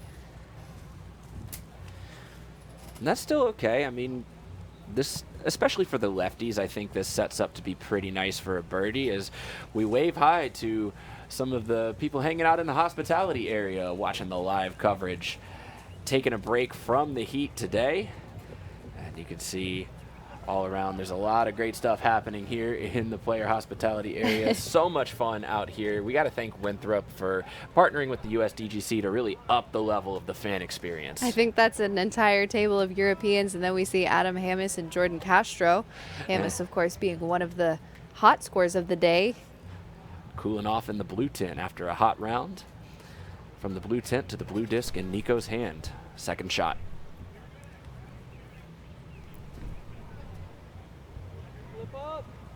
There's that roller that I was talking about in my intro.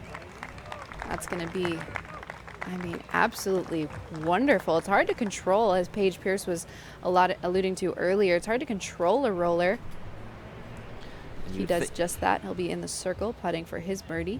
Yeah, a little bit of an obstructed putt there, but you would think that if the ground was a little more firm and not quite so many leaves on the ground, he might have curled back behind that and been on the perfect side of the green to attack.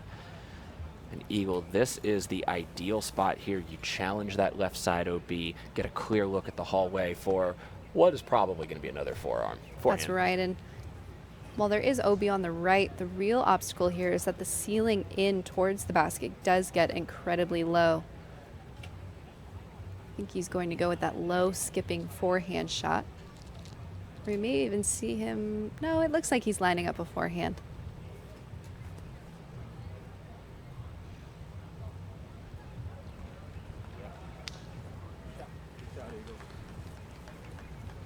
It's going to leave another circle 2 attempt from the players on the lead card here. A whole lot of those so far. And we're only through about 7.5 holes.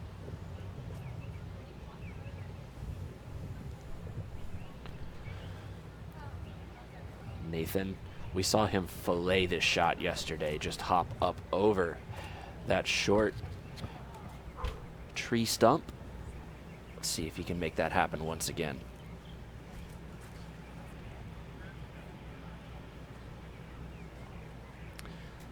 Oh, I jinxed him.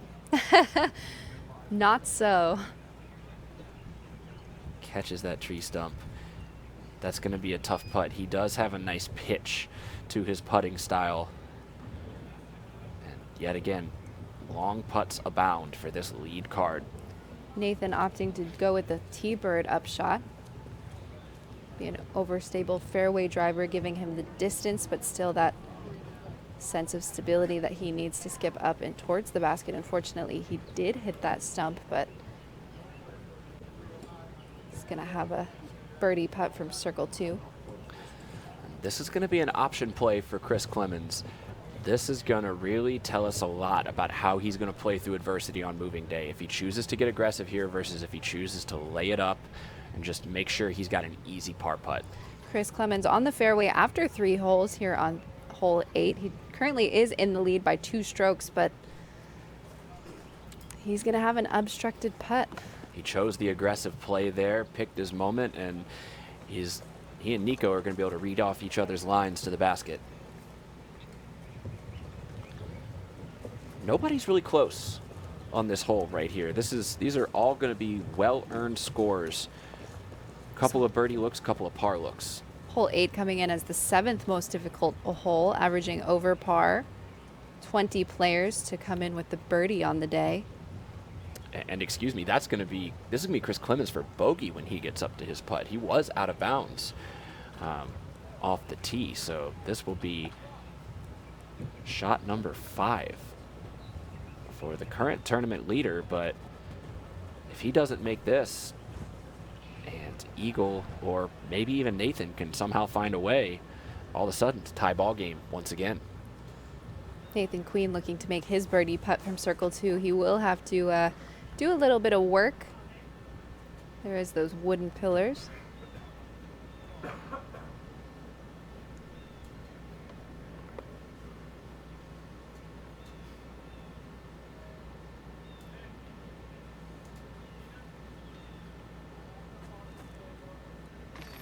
Oh, wow. Awesome putt from Nathan Queen, the hometown hero, running in, ringing the chains, grabbing his putter. Better send him some mozzarella sticks after that. Wow, that is a phenomenal putt and a great time to make your presence known on this lead card, Nathan Queen. And that will be Nathan's first birdie in 5 holes. Eagle McMahon not to be big putted. Eagle McMahon with the birdie putt from circle 2.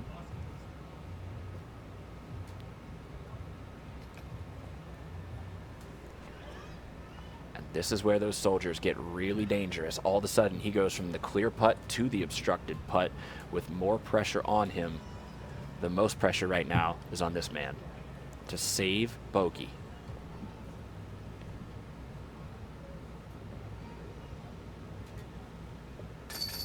And he does just that. He just looks so calm and collected, like either he doesn't know the situation or he's ignoring the situation. Either way, I love it.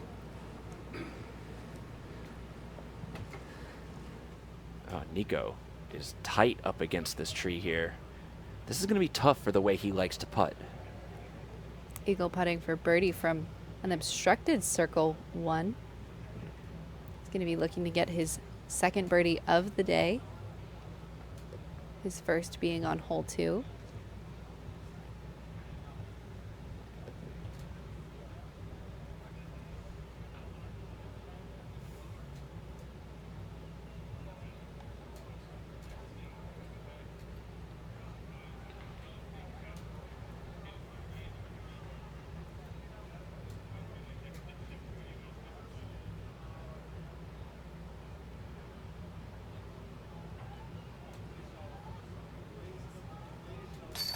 What a putt. Great putt from Nico Lacastro as we can hear the tent in front of us full of spectators and fans and mostly players at this point just reacting. That is technically a very just touchy putt to make sure that you can get the release the same way you would as if you're going from the center of your body on the straddle. Nico, one of the masters of putting in this game. Here's Eagle with his par attempt from circle 1. That's not going to be the result he wanted, even though it did go in the basket. He's coming off of the bogey on 7. He really wanted to clean up that bogey with a birdie, but... And then we got to see that Nathan Queen putt one more time. I think he putted that thing in all the way from Raleigh.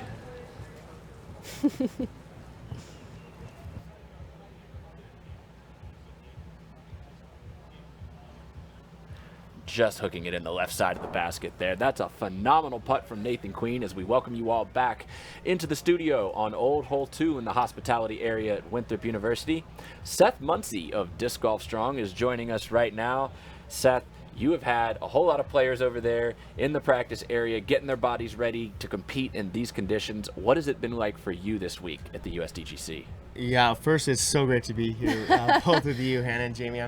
I'm so excited to be out here at the USDGC. It's really my first time out here, and I'm just really thankful to be here, to be able to have the opportunity to work with the athletes and give them that what they need is a place to train, to warm up, to feel like athletes. Right, because it's so hot. I mean, are you doing anything differently, getting everyone prepared? I hugged Nate Sexton yesterday and gave him a good look, pat on the back, and was drenched because he had a cooling towel on him, and he wasn't teeing off for, I think, another hour.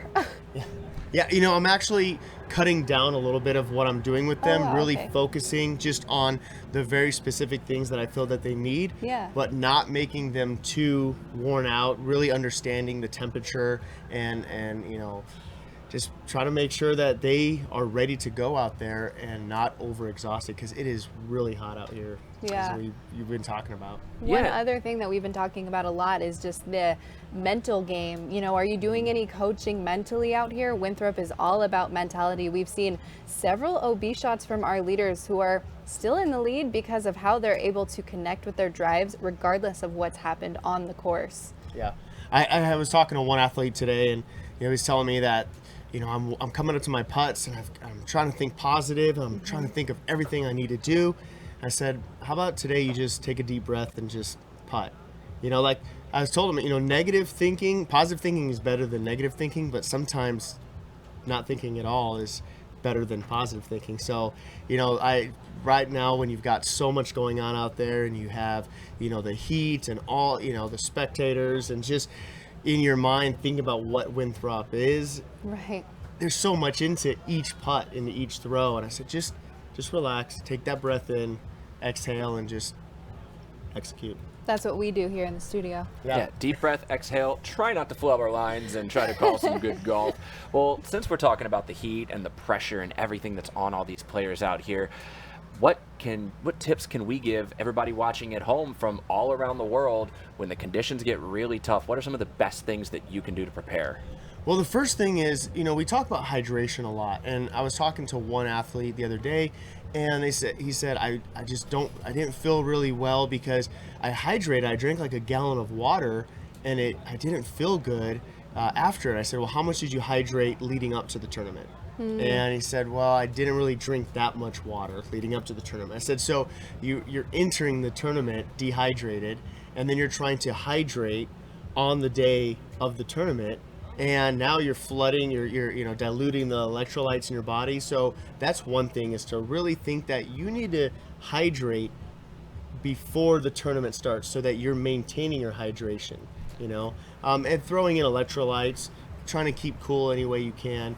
They have the towels and everything, but that's the biggest tip, is enter the tournament hydrated. And slow and steady is going to win the race of hydration, just like out here between the ropes.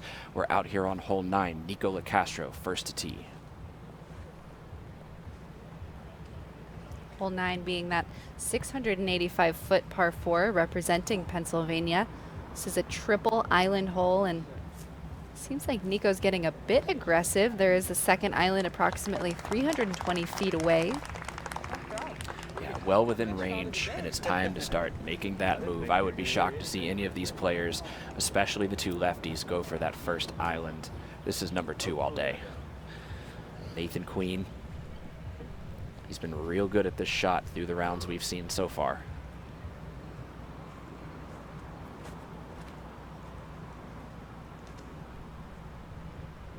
It's an incredible looking shot from Nathan Queen. That's right down into the middle, into the sunlight. These two lefties really putting on a show. For any lefties at home watching and wanting to support them, Nathan is, of course, sponsored by Innova Champion Discs, and Chris Clemens sponsored by Dynamic Discs. Yeah, I'm taking lessons right here from the booth. Eagle lining up another forehand.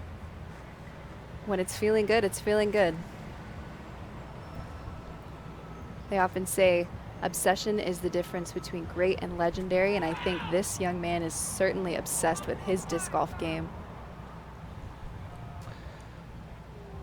And the results are showing. It's tough to tell from the camera angle there. We can maybe need an assist from UDisc to see exactly how that disc ended up.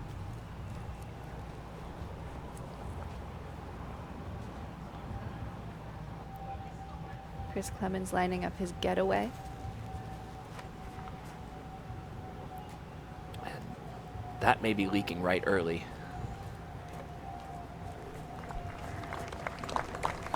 It doesn't seem too worried. All right, tough to tell where some of these landing zones are, but you know what will help us, Hannah? This flyover right here. What are we looking at?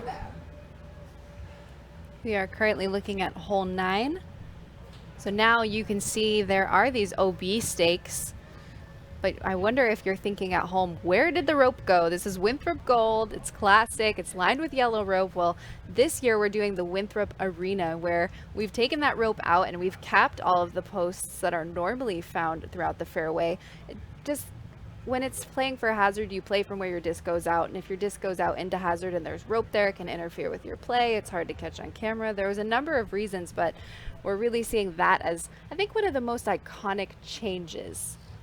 Yeah, visual change for both the players out on the course as well as the spectators at home, as we welcome in once again Seth Muncy of Disc Golf Strong. And Seth, speaking of changes, Eagle McMahon has, jumped onto the scene a few years ago, I think, with the World Tour and all of the enthusiasm behind that. He was like one of the poster boys, and now fast forward a couple of years, he's really taken some time off in between tournaments. We haven't really seen him on U.S. soil at a big tournament since, I think, his win in Oregon at the Beaver State Fling, and then really not a great finish at Worlds, having some trouble. What is it like working with an athlete who is self-aware at such a young age of what he can and cannot do? We'll get that answer in just a moment. Let's watch Nathan Queen, second shot.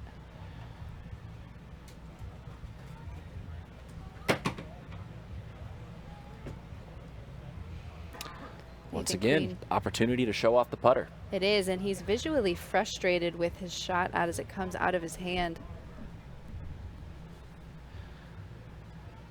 All 4 players making that second landing zone with the assist from the flyover.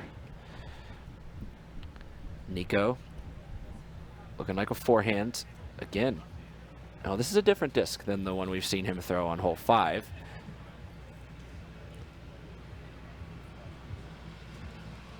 Nico lining up his second shot, wanting to get as close to the basket as possible so he can get his birdie opportunity. He's currently 1 over for the round, tied for 8th.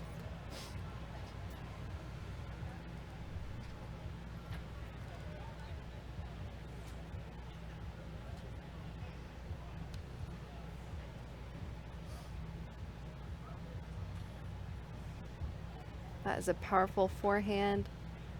Just barely missing that OB, or that rock obstacle right in the middle of the fairway. He's going to love that. Threading the line right there. It's awesome to be able to see the reactions of these players, whether good or bad. Chris and Nathan, I still feel not having the rounds that they've really wanted, but staying true to who they are as players and maintaining accuracy on this approach shot for Chris. And this is the same mistake we saw from Chris yesterday. He left it short, and you know, I wonder if he's just a little afraid to push the backside of that pin because the OB does kind of creep up.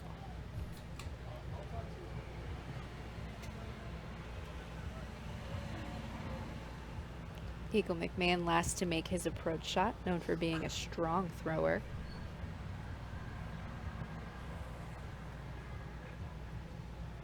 But he can dial it in like no one's business. Eagle mere feet from the basket. He's going to have a simple birdie putt from circle one. He puts it right on the pin right there. So we'll go bring back Seth Muncie, Disc Golf Strong. Go ahead, Seth. No, yeah, you know, Eagle has really dedicated himself. He's really focused on being, you know, the athlete that, you know, he envisions himself to be. Like, he's really putting out there like a goal, like, you know, where he wants to be in life and in this sport. You know, and when it comes down to, you know, having tournaments where you're not playing your best, one thing I tell my athletes, you know, is that we look at professional baseball, you know, if you only hit, you know, if you hit 300, so you're only hitting 30% of the hits that are the balls that are thrown at you, you go in the Hall of Fame if you do that over the long run, right? Wow. So 70% of the time, you are not getting a hit. Right. So, you know, that's just what happens at the top level of athletics is you're going to have your highs, and you don't look at your lows as lows, you just look at them as learning opportunities. Right. You know, I tell them win or learn. You know, if you didn't get, you know, didn't have the outcome you wanted, what are some things that you can do to change that for the future? Right, and speaking of not getting the outcome that we wanted, Chris Clemens missing his birdie putt from circle one. He's going to be tapping out the easy par on this hole, but again, coming off a bogey on hole 8, not the way he wanted to play out this hole. Yeah, Nathan knocking on the door right here of tying for the lead for a share. Ooh. He stretched out for that one. I think he expected that one to go in, just pulled it a little bit left.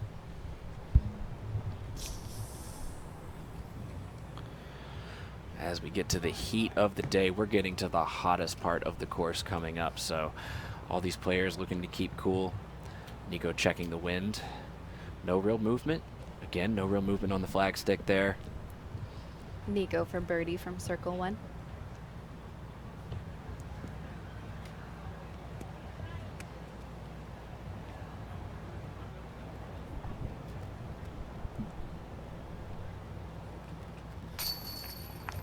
Great easy putt for Nico. It's going to be his second birdie in a row. Going to push him back to even and 14 down on the round, tied with Chris Dickerson. And Nathan Queen getting that par putt as well. And here's a couple quick tap ins. That's going to be a birdie for Eagle. Tweet, tweet. And before we let you get out of here, Seth, we really appreciate you stopping by. Let everybody know at home how they can find you, how they can follow along with the programs that you're putting the best in the world through. Yeah, well, thanks for having me on here. It was great to, you know, surprised to be able to come and, you know, share the couches with you. A little intimidating, but comfortable because of the couches. Yeah, the couches are comfortable. Yeah, yeah. No, but thank you for having me on. And, you know, if you want to check out Disc Golf Strong, you really want to try to think of yourself as an athlete. And that's what I tell my athletes. Like, you're a professional athlete. And whether you're a professional athlete or a recreational disc golf athlete, you are an athlete. So you can check out discgolfstrong.com.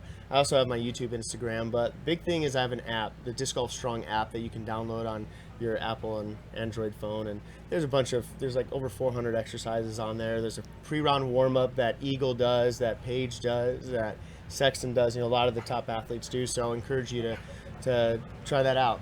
You know, treat yourself like an athlete because you are. That's awesome. Thank you so much, Seth. Thank you, Hannah. Thank you, I Jamie. could personally vouch for that, for the workout program. It's been fantastic for me as well. Once again, Seth Muncie, Disc Golf Strong. Now let's take a look at the top 10 leaderboard as our lead card is halfway through Moving Friday at the USDGC. We're seeing Joel Freeman, Austin Hanna making his mark as the top highest score, but Joel Freeman not far behind, carding a -10 for the round so far with 3 to play. Holes 16, 17, and 18, all birdieable, according to our statistics from UDisc. Kevin Jones coming in with a hot score of -8, tied with Adam Hammis, who's also coming in with the -8. Behind them, Johnny McRae, longtime favorite out of Florida, -8 for the round as well.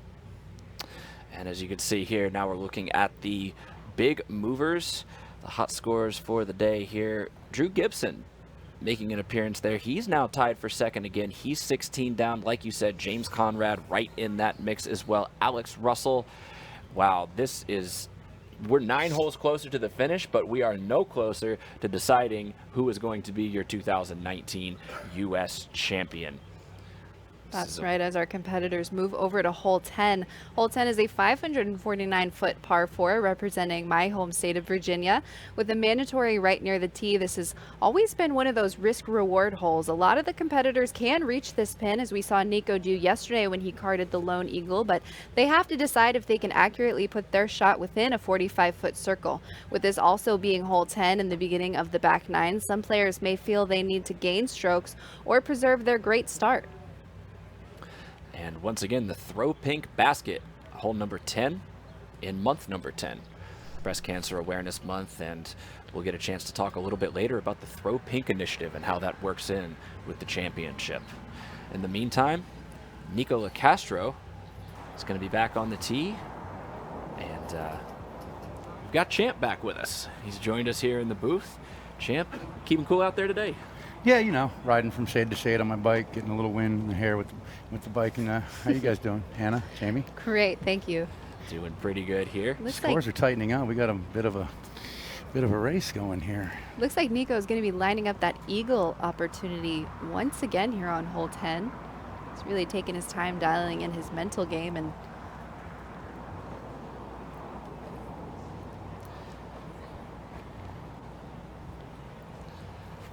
Nico getting ready to go big.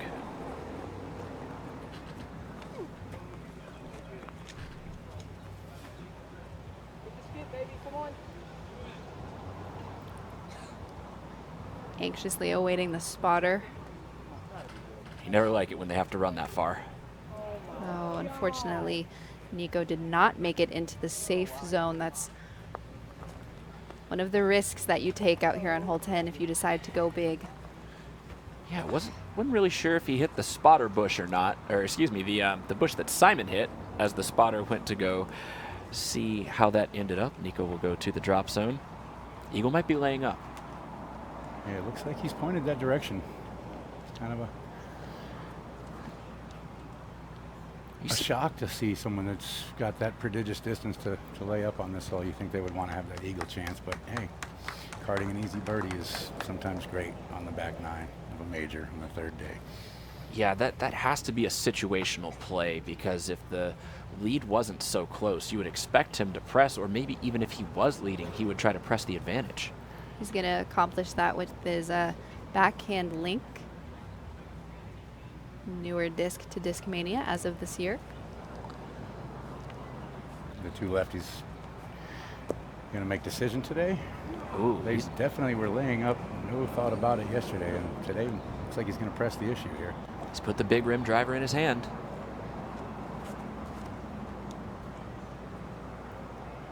This has to keep turning.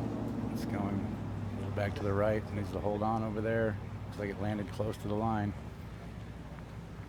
Oh, he does not get the mark. Red flag for Nathan Queen. Yeah, any mistake the leaders make at this point is letting the people behind them back in the tournament a little bit more. And there's a couple groups behind them where people are on fire and closing the gap quickly. Yeah, as we just saw from the UDisc Hot Rounds graphic. And Chris Clemens laying up to a better spot than he was in yesterday. He definitely knows the situation here. Chris Yeah, Clemens looks like- opting for the gatekeeper harp and currently tied for the lead with James Conrad, who's 5 down for the round, putting himself at 17 overall, up 4 spots. It's getting pretty close. Alex Russell seems to be having a decent round as well, making his move on the leaders. Yet another one of those players who has come out of the woodwork this year and really shown some flashes of great ability.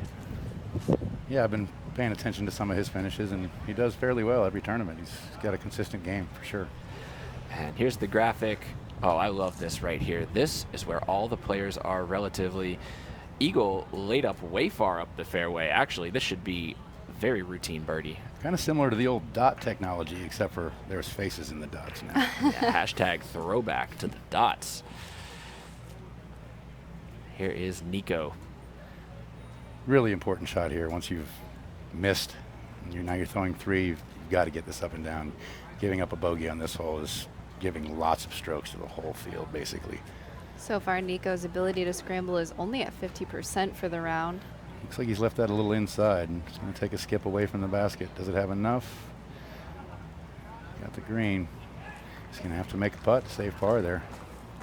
You know, Anna and I were talking a little bit earlier. We've seen a lot of necessary long putts just to keep position on this lead card right now. They have not been making it easy on themselves, even when they have been scoring. Well, you know, the vice is clamping down a little bit. It's the 3rd round. The pressure's ramping up, and this is when mistakes will happen. You start feeling the heat a little bit more as the guys are out there in the 98 degrees. Nathan putting it right next to the bricks there. Nathan Queen finally lifting his arm for what seems to be the first time in a few holes. He did card the birdie on hole 8, but hasn't been able to do anything since. He'll be putting for par from circle 1. Yeah, it's funny how 2 holes ago seems like such a long time when you're pressing on Winthrop Gold Course. There's just so many tricky spots that can get you. And you can see this is a wide open fairway. I mean, without shaping this fairway with those OB stakes to really make the players dial the distance. Yeah, I think that really makes this hole, you know, having the OBs and where they are, it really makes the risk reward. It makes you have to make a decision. And I like when you have to make a decision in golf and everything isn't just cut and dried. Put the brain into the play a little bit, you know, instead of just the physicality. Chris is going to leave himself on the headwind side of the green for this putt. Earlier, I referred to his gatekeeper as a gatekeeper harp, but turns out I'm mistaken. He went gatekeeper and then harp on this hole, for those of you paying attention at home.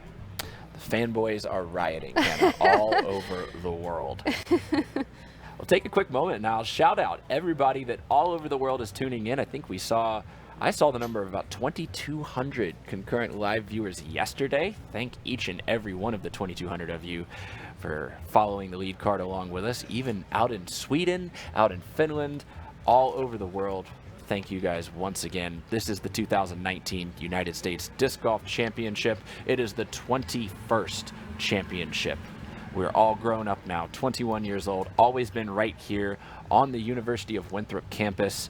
And it was supposed to cool off today, but it's still 96 degrees Fahrenheit and just a tick more humidity than we saw on Thursday. Yeah, I think they're going to get a little reprieve tomorrow with the weather. It's supposed to drop a good 20 degrees or so and have a little overcast, so they're not going to be sweating so much tomorrow, but it's supposed to be possibly a little rain in the morning, which could make the ground a little slicker, different, a little muddy when you run ups, things like that. Things you have to be careful and watch out for while you're playing out there. Different conditions on the last day always makes it interesting. Yeah, certainly not sweating from the weather, but maybe from the scenario. Nico has had to putt to keep himself in it so far today, and this continues into the back nine. He's currently 67% from circle 2 and 75% from circle 1, Jamie. Like you said, he has been having to make those big putts just to stay up and in spot of the leaderboard.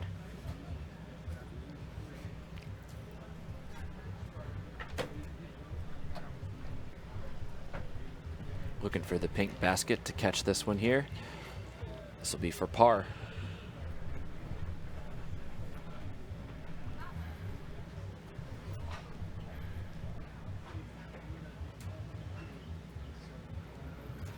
Oh, painful miss for LeCastro. He'll be putting now for birdie from circle 1. Not the finish that he wanted on hole 10, especially because it does open the door for the rest of the tournament and for the people behind him. As you said, Ken, it's getting really tight.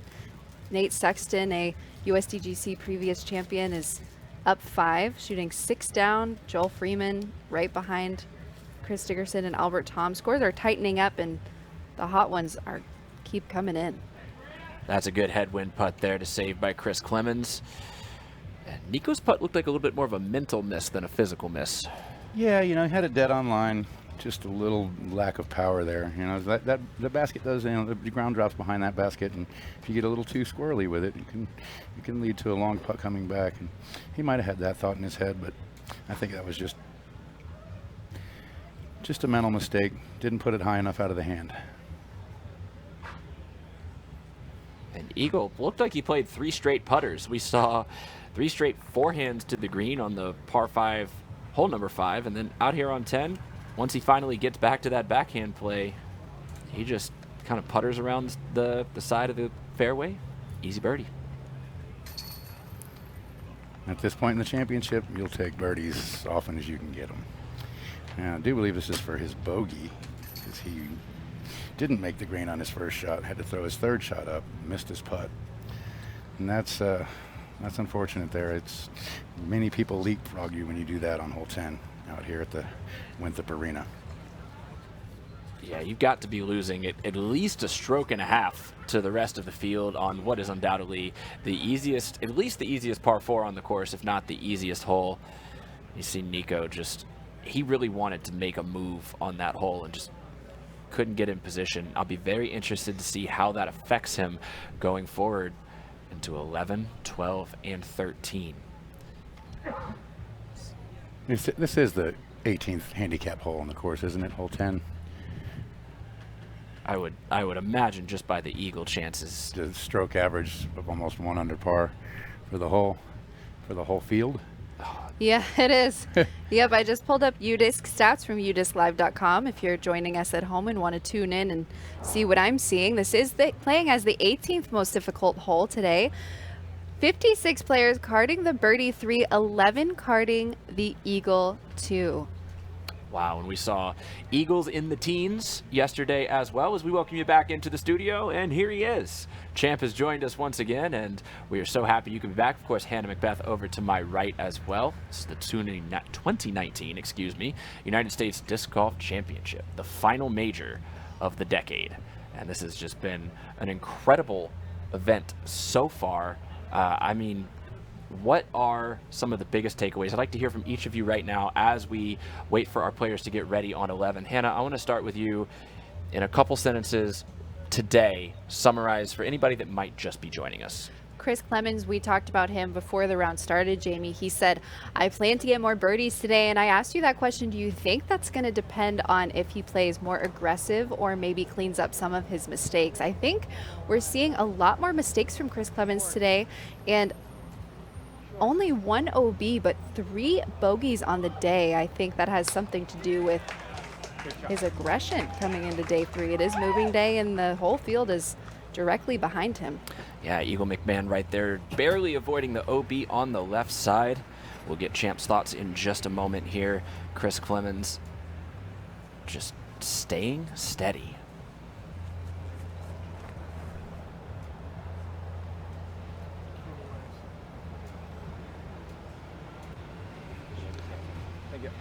Finding that tabletop right side of the green that we've been talking about all week, Champ, that was a pretty good position. Yeah, anything up past that first little bit out of bounds. Nathan, it's a good shot. He's got a downhill sidearm coming in, left-handed. Looks like he needs to get it out away from the bushes so he has room to skip back. As we saw, Chris was into the end of the bushes there yesterday, and he's kept it wide enough. He throws the hand, he likes it. Those bushes being the only natural obstacle we're going to see on this hole. It's the only hole that does not have a single tree in the fairway to avoid, just the OB. And there's plenty of it on this hole. And Nico, we might see big flex here. We might see roller here. I believe, Hannah, this is the disc. He's been rolling back on hole 3. Nico coming into the day with 83% fairway and circle one putts. Today he's fallen a little bit short with 73% fairway hits and 60% circle one putting. We've got to keep it tight and in the lines here at USDGC in order to stay on the lead card. That was an odd angle for release out of Nico's hand. Looked like a halfway between a roller and an air shot. The worst. Yeah, that was similar to what we saw out of Simon Lizotte yesterday, just not getting that stood up quick enough. And you wonder if that has to do with the speed of the fairway, just being a little slicker and that just not catching and standing up quite as quickly. Yeah, I think that was supposed to be an air shot that was a little bit higher and it was supposed to flex out a little bit. We definitely saw him make that mistake back on the beach as well. And I want to return to this previous question we were asking, Champ, what are your impressions as you look? There's 27-ish holes left, about maybe 25 holes left for the lead card here in this tournament. What are we looking at? When I joined you yesterday, there was 27 holes played in the event. Now I'm joining you today, there's 27 holes left in the event. And that's a big difference. They've played 18 holes in between now and then, and as you can see, the field has really bunched up. There's, top 10 guys are within 5 strokes. You've got 9 guys within 4 strokes, so this is the time that you really have to focus, bear down, throw your best golf and get yourself in that position for tomorrow. And it looks like a lot of the guys are doing that. The leaders are stumbling slightly, and the field is catching up, so it's going to make for a very interesting finish, and we're excited. Yeah, many of these players that you can see right now are not the players that you want to have knocking on the door with 1 round left to play. Again, our players are approaching the teeth of this course, 11, 12, 13. These are the hardest mentally stretch of holes and undoubtedly challenges physically as well. But, I mean, just to keep cool, keep your mental game going. Yeah, like Hannah said, there's no trees really out in this area, so it's you're really exposed to the sun, and it's a long time. It takes a long time to play these 2 holes. They're really long, and they test your patience. Chris Clemens, he might be crossing the basket here. Oh, he's come up a little short, but gets a nice roll down the hill. That leaves him a tricky little downhiller, though. Yeah, that's the second time in as many holes, or second time in as many holes that we've seen him leave it a little bit short. Hole 9 as well kind of came up short on that upshot. The one little kind of crack in the dam that we're seeing from Chris is on some of these upshots, he's just not committed 100%. Yeah, there's a big difference between, committing 90% and 100%. Sometimes 100 is too much, sometimes 90 isn't enough. There's a fine line there. That's Nathan right. seemed to have found that fine line with that shot. He certainly has. And speaking back to Chris, his circle one percentage is 80%, and to start the day it was 93. Nathan in good spirits right there. Here's Nico. This is a tough drop zone. Yeah, it definitely favors the left to right shot here, but you've got to hold the green, even no matter what angle you come in on. I've seen sidearms roll away, I've seen backhands roll away, I've seen rollers roll away.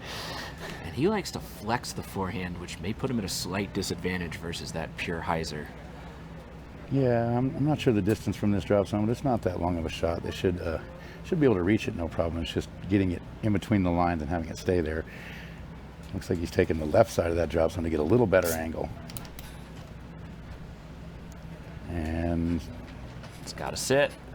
As we were just talking about, it's got to sit. This it's got to green curl. is treacherous. And that's found its way well outside the line. It was pretty unfortunate because that was a really good shot. It was on the ground, spinning, almost settled 5 feet from the hole, and ends up turning up and rolling straight downhill. And it's all about angle control here at the USDGC, and they have, I think, brought that OB a little bit closer to the basket. That is one of the changes that I think I noticed for this year on hole 11. Yeah, it's definitely, that line has crept in throughout the years. It used to be very generous out on the left side, and I think it comes in 2 or 3 feet every year. And next year, we're going to see it 10 feet from the basket, maybe? Oh, you're going to have to just about park the thing to even make it work. Once again, if you're just joining us, let's check out what's going on up towards the top. Here's James Conrad on your top 10 leaderboard. Tied for first here, 6 down through 12 holes. Alex Russell, 7 down through 12 holes, like we talked about. Joel Freeman trying to match that high water mark that Austin Hannum set at 13. A whole lot of names, some veterans, some newcomers, a whole mix are in the mix on James moving day. Conrad did earn second place last year after 4 days of play, so it's not really a surprise to see him wander his way up to the top. But what is surprising to me is Albert Tom coming in, moving up 5 spots on the day, 6 down with the Eagle on 10. And 2 OBs on the day, which gave him his only bogeys so far. He's going into hole 13 confident, looking at putting for birdie from circle 1.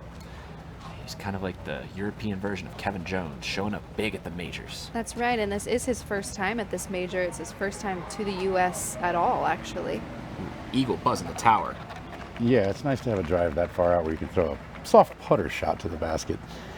And that's ideal because the ground will grab that. Yeah, no risk of the roll away there, just outside that park zone.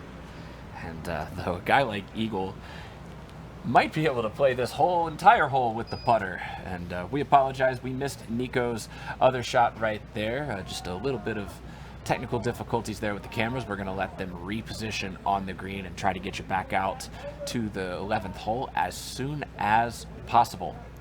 In the meantime, we just talked about James Conrad, and we had Christine Jennings catch up with James Conrad earlier before his round. Let's see what he had to say.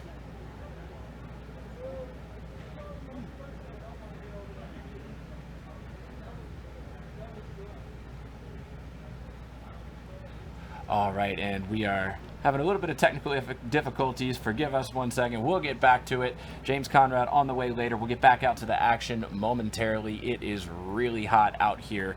Moving day at the United States Disc Golf Championship. And I think we are back on hole 11. Here is Nico LaCastro after going out of bounds from the drop zone. Another chance to add a C1X putt to his stats. Nico putting for double bogey from circle 1. Must make at this point, I think, if he's going to stay in the tournament. Triple bogey here would pretty much derail his chances at winning.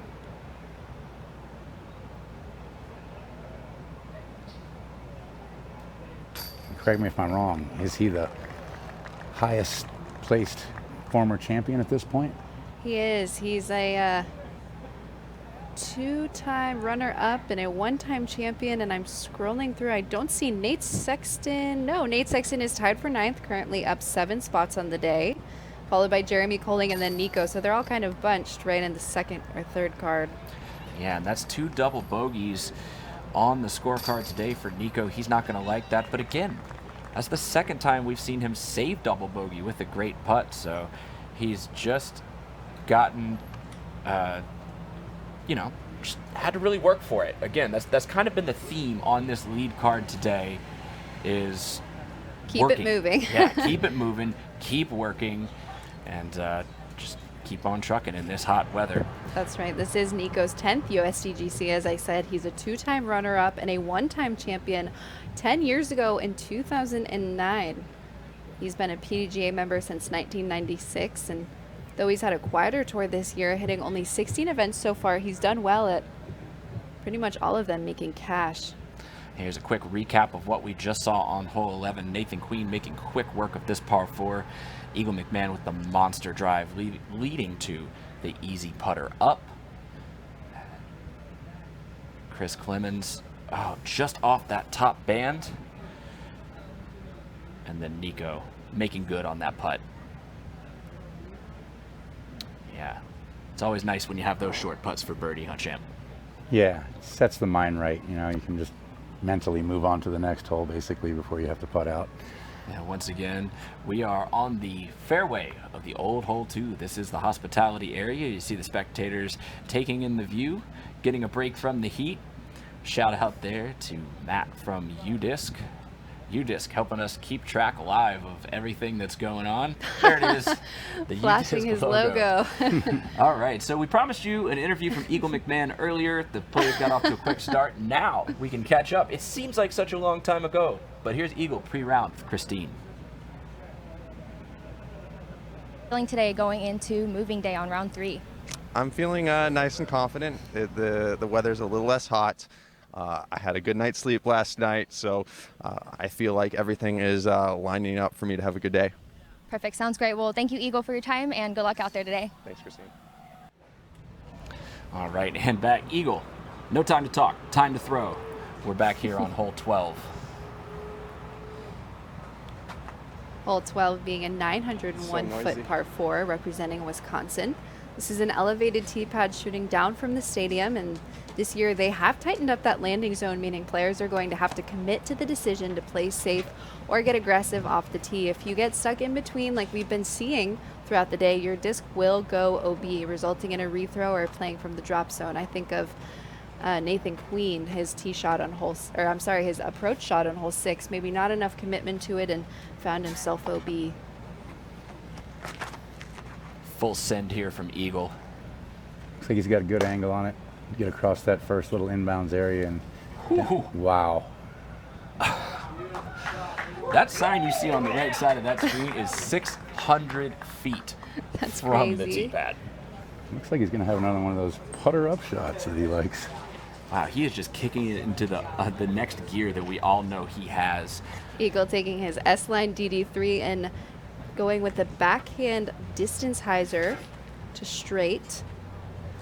I think he's got a bit of that shark sense going on. He smells the blood in the water. The other players are playing a little bit timid, not quite hitting it on all 8 cylinders, and Eagle says it's time to go right now. It's time to make a move, take this tournament over. Nathan Queen with his Wraith. Hyzering back. Is it going to stay out of that little area, get past it? I don't have much familiarity with the Wraith, but I know it's an Innova disc. I know somebody on this set that might have familiarity with the Wraith, and is a disc that was popular a long time ago, and it is making a resurgence this year on tour. Yeah, I've thrown Wraith or 2 around. I think it came out in late 06, 2006-ish, early 06. It's been around for a dozen or so years, but I've always liked the flight of the Wraith. It's very controllable disc, goes a good ways. So does Nathan Queen. He's throwing it on 6 of his tee shots, according to his player notes. Chris Clemens there, currently tied for the lead with Eagle McMahon challenging that right side OB. Here's Nico with an opportunity to show off that flexing ability he has. At this point, look, he's going to have to press to get back into this tournament. He's full 7 strokes back with the lead at this point, and that's into the tree. One thing I've noticed about Nico we've been watching him today is the lack of control over his angles compared to his previous rounds here at Winthrop. Yeah, that was a full commit there, and we were talking about it yesterday on the broadcast, Champ. That tree used to be a maybe. If you hit that tree, you might find your way in bounds. That is not the case anymore. Oh, it's a definite no now. We could take a look at, once again, these are some of the hot rounds. Austin Hannum moving up 43 spots on the leaderboard from just inside the cash line to top 20 with 1 round to play. Joel Freeman making big money moves as well. And hey, here's Kevin Jones. We've been kind of waiting to hear from him all weekend. Yeah, Johnny McRae came in with a nice round today to go from 8 over to even and give himself a chance to cash tomorrow. It's always a good move. But 13 down, that is special. 54? Wow. Wow. Fantastic from Adam Hammis, Austin Hannum. Adam Hammis also in this top leader card here. He has halved his place in the tournament between he and the leader. And of course, James Conrad currently tied for the lead as well. Austin Hannum doing all of that work amidst 3 out-of-bound throws on the day. No bogeys. Jumping 40 spots on the second to last day at the USDGC is a very nice move. Yeah, you can look up moving day in the disc golf dictionary there, and Austin Hannum's face is going to be plastered there for a little while. Nico's going to go retrieve that disc, and if you guys saw that pretty large branch that he was able to chop out of that tree, doing some course maintenance, he's going to head over to that drop zone. That's that turf tee on the left side in the middle of the frame. That's right. So the asphalt sidewalk and beyond on the left is OB, and then the staked area on the left is also OB. Other concrete sidewalks, like the one that we're seeing in the bottom right, are in bounds. The parking lot and beyond, however, out of bounds. The staked area on the right where Nico's disc has unfortunately landed is also OB. For the entire hole, OB options are limited to the previous lie or the drop zone. And the drop zone for these players isn't that difficult a shot. It's just blind, and it's a little uphill. It plays a little off of its actual distance. The caddy book tells you it's 347, but I beg to differ. It plays more like 370. The actual distance is 347, but you have to throw it a bit harder than that. And then you've got a lot of out of bounds down there that can get you in a bit of a hill on the right-hand side that can stand your disc up and roll you into the abyss. Yeah, Chris Clemens making just another one of those high flex lefty forehands. We saw it on 6. We see him go to it again. He's going to have that opportunity to birdie, and that is a really clutch play given how far up the fairway Eagle McMahon is right now. Here's Nico, see if we can capture his drop zone shot from the drone. And this is a great angle to illustrate exactly what you're talking about, Champ. You can just barely see that flag there. And you cannot see the OB lines up by the pin, so you're at the mercy of your disc once you've released it and where it's going to end up. Nico, that's a veteran shot right there. It is. He played it to the safe side, didn't want to mess with that little hill on the right, and left himself a little work, not much, but he's going to have to make a putt to save that par. And we're going to look to see. Looks like a ruling is needed for the card for Nathan. Seems like they're okay with where he's at. This is one of the first holes that Nathan has made a course note on and doesn't have his approach disc chosen. I think it's just whatever he's feeling the most confident and comfortable with so far. Basically, he's just playing the situational on this hole. And it's working for him. That's a good situation to have at the basket. Yeah, he was able to leave that hyzer inbounds all the way. And, you know, though it doesn't really matter until it hits the ground and comes to rest, it's a little bit of a comfort. You get the green flag's always a comfort. When you walk up there and see it touching the bricks, you are smiling, loving life. I guarantee you tomorrow he's going to put that disc in the player notes. It's interesting how all the browned out areas are the higher part with the top of the hills, and all the greener areas are the lower parts. So if you can't tell what the topography is doing on this hole, just look at the colors. The green is the low area, the brown baked out stuff is the higher area. Yeah, great notes there, how to dissect this hole. And the 5-time U.S. champ himself. Here's Eagle walking up. After a monster drive. I mean, he's known for those, I believe. What was he, 630 feet off the tee at this point? Well, there's a 600-foot sign at the very bottom of the screen, and it looks like he's a little bit past that with his tee shot. He might not know what he's going to throw because he's too close at this point. I have in his notes, it says approach accordingly and be confident. Looks like he's... I'd imagine he's throwing some kind of putter or mid from here. It can't be more than 200 feet to the basket from there, 230 maybe. On a little bit of a downslope on the approach shot, which sometimes is tricky with the footing. We've Tough got a to see green. that disc from the drone, but yeah, like you said, green flag there. That's always good. Thanks to all the spotters and the people working the flags out there. They not only have to play one round like the competitors, they have to stay out there all day long. So really appreciate all of their efforts and the entire staff and volunteer crew out here at the championship. This is one of the hottest holes, I think, that we're coming into contact with, and it's playing as the second most difficult hole of the day. And I'm wondering if that has anything to do with those two things have a relationship. No, it's not often you get a 901-foot par 4, so I think that has more to do with the difficulty of making birdie. Yeah. And the OB as well as. I guess I'm just used to these guys. They just make it look so easy. They certainly do. If only we could magically find a way for the cameras to capture difficulty. We need some like vital stats, some heartbeat stats and things like that from some of these people, but this guy right here, he's had ice in his veins for most of this tournament. Let's see if he can cash this. Once again, sticking with his routine, not taking much time, and putting it where it needs to be. That's right, and that's going to move him where he needs to be, back into first place, tied with James Conrad. We'll see where Eagle's shot ended up. Inside the circle as well. Oh, that's must-make territory. It is, and he'll be looking to make his 4th birdie right in a row here, pushing him up into first place as well.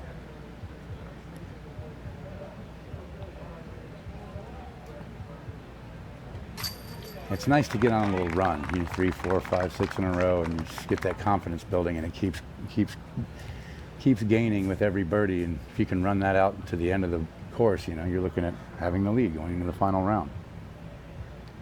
Nico. This is for par from circle 1.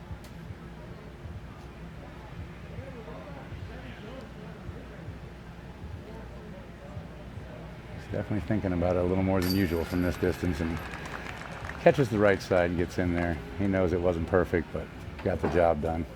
Tapping the happy thoughts hat, making sure to remind himself. This kind of upshot causes happy thoughts. Doesn't get any easier than that. Nathan Queen in the basket for birdie from 4, 5 feet. And he is keeping pace, just 1 stroke back with 6 holes to go in this round, 24 total in the event. And let's watch what happened on this last hole. We'll cut it together for you. This is Nico trying to flex out. Look at this branch falls off of that tree. That's pretty huge. He has to go. Oh, and that just feels bad. Here's Nathan Queen from the right side. This is that excellent upshot that's going to put him against the bricks. Just a little extra roll. Eagle after that 600+ foot drive. Making easy work. And Chris Clemens not opening the door for anybody. He's got that putt on lock. And Christine has found Joe Freeman, one of the hot movers of the day that we've been talking about. Hey, Christine. I have Joel Freeman here, who has just came off of a really great round of 11 under par. You started out 10 down through 13 holes, and then you picked up 1 last birdie on hole 17. What was going through your head on the last stretch here? I came in today just trying to shoot, like I was paying attention to Ironman par, so I was just treating it like a 54. A par 54 course, and I was just trying to stay under par as much as I could. Got a few 2s early. I wouldn't have known 10 through 13. I wasn't thinking that number. I was thinking even or 1 down or whatever. That just put things into perspective. My goal today was a 54 or better. And so, yeah, I kind of cooled off towards the end. Just started getting pars and things. Yeah, just kind of slowed down, unfortunately, but definitely happy overall. Was there a hole that played particularly well for you? 17 is honestly like, I don't want to say it's easy, but it's very much like my comfort zone. That shot that I play on 17, that tee shot's comfortable. I've played it three down so far, birdied it every round. There's one other hole. What was I trying to think of? There's one other hole that I've done. Oh, the hole 3. The first of the 2 new holes. I've birdied every round so far. So those 2 holes have been good to me, as well as hole 1. Same thing. Awesome. Well, thank you. Good luck to you the rest of the round tomorrow, and back to you guys.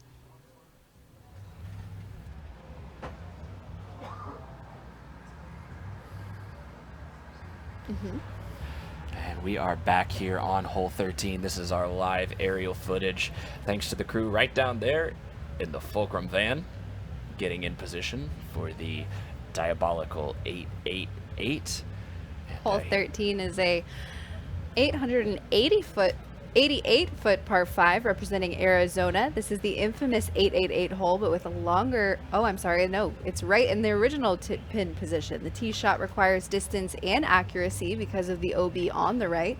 Players will have to decide if they're in position to go for the island green or lay up short on the left. If they do go for the island green, there is the big cedar tree on the left they will need to avoid. From there, players have to advance to the island. They have to land on the island in order for it to count as making it. So this is one of those situations that if it hits and rolls OB from the island, it does not count as making the island. And here is Chris Clemens sending that big forehand once again. Tailing over to the left-hand side of the fairway, basically playing it safe, so he's probably not going to be going for the green and 2 from there. This is coming in as the 12th most difficult hole in the day. It's the second par 5 our competitors are seeing. Here is Nico LaCastro. Backhand to the middle of the fairway.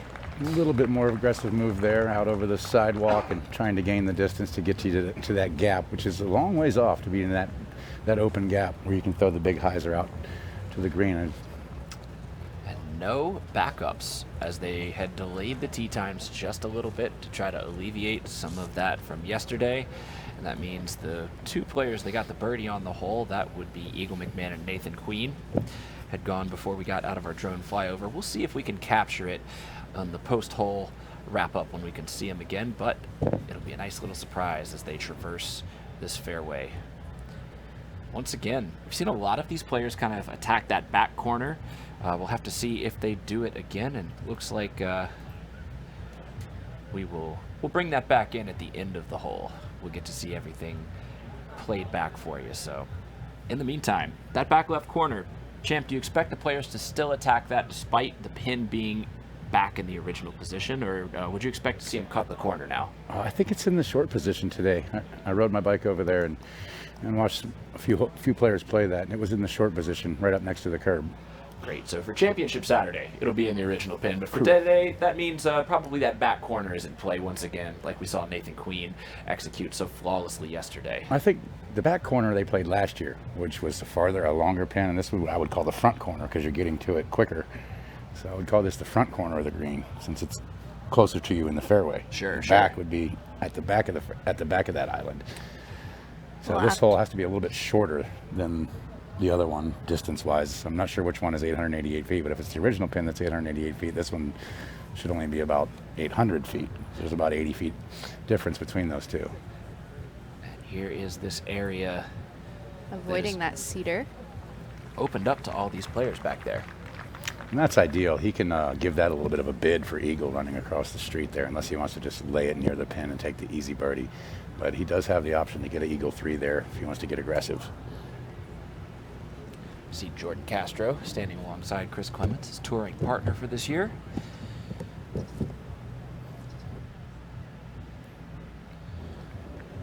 another play there, another green flag from Stan McDaniel. Consummate professional course designer Stan McDaniel. If you've played some courses in the Charlotte, North Carolina area, it was probably designed by him.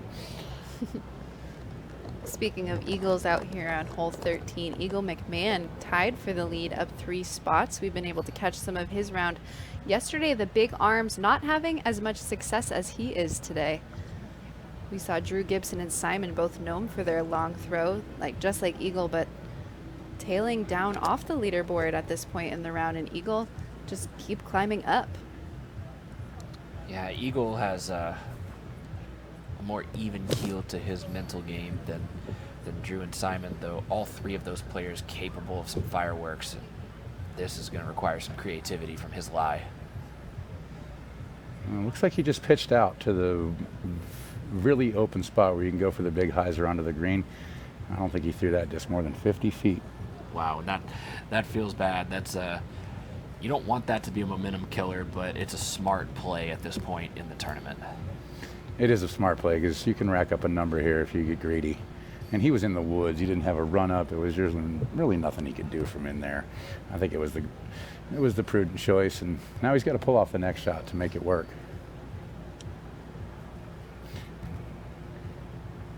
Nico's right at the edge of that zone where you kind of feel like you have to go for it, especially in this shorter pin here. Just find some island at any point, and you've got an almost guaranteed birdie with your second throw, finding the grass on the island. Again, we're seeing Nico, like you were talking about, Hannah, sliding back a little bit, just like we saw Simon do yesterday. This is a moment that could really make or break this round right here. He could get some momentum, feel like he's running downhill into some birdie opportunities on the last 5-6 holes of this course. Yeah, an eagle would go a long way for him right here and give him some confidence playing the last few holes, and it'd bump his score down a couple strokes, I should say. He's at 11. He could get to 13 here with an eagle, and that would do wonders for the rest of the event for him, I think, if he can make this happen. He knows the importance of it. That's why he's taking so long. He's picking his spot. Time to go. Just needs to stay off those curbs. Oh my gosh. Forget the eagle. How about the albatross? Double eagle. Oh, And wow. he is excited. Look at that. Running. That's pure elation. Loving life. Oh. Go, Nico LaCastro. Have you ever seen that in all your years out here, champ? That's incredible. I have not. That is awesome. Oh my goodness. We saw some ace runs yesterday on 17. We saw some long throw ins, and we see jubilation from Nico LaCastro. He's already got one U.S. title under his belt, and you'd be fooling yourself if you think he's not trying to get this one too. That's the way to get back in the tournament. He's just going to 14. He says, I'll see you guys in a minute. I'm going to cool off up here and stretch my legs for a little bit. Yeah, go over, give him some love, gallery. Wow, I am speechless after that shot. We know he focuses in on his line, and we know that he can execute those shots, but he believed it 100% right there. Absolutely. And now Eagle McMahon up to prove himself. If you are not watching in on this live stream, you are missing out. The albatross was incredible. Just like that, Nico is 6 spots off of first place. That got back to the left. Okay. All right. Sent a spectator scrambling, and Eagle. Might not have been what he was looking for, but he still has a outside the second circle eagle bit at that. Having to find chains there, you could only lose 1 stroke there. Yeah, I am still shaken from Nico's runoff albatross there. I would expect Eagle to kind of take it across the parking lot and at least try to put it in contention, but he's going to find himself a little bit on the outside trying to find the birdie. This is a par 5, so Eagle will have a relatively simple up and down look for par. He won't be giving away any strokes to the leaders, but he won't be gaining any on the rest of the field either. Yeah, I think we're all just still in amazement right here. Chris Clemens is like, well, I've played this hole really well so far, but I'm going to get upstaged no matter what I do. We'll see if he can find his way in for a 3, or if he just says, hey, take the 4, go on to 14. Wonder what color box that will be on U-Disc for the albatross. A very, very dark blue. Blue is the Carolina sky in October. Once again, if you're just joining us, you just missed it, but you'll see it in a second when we get done with this hole. This is Nathan Queen on hole 13. Quality shot inside of circle 1 right there. Nathan Queen having a quieter round than we're used to.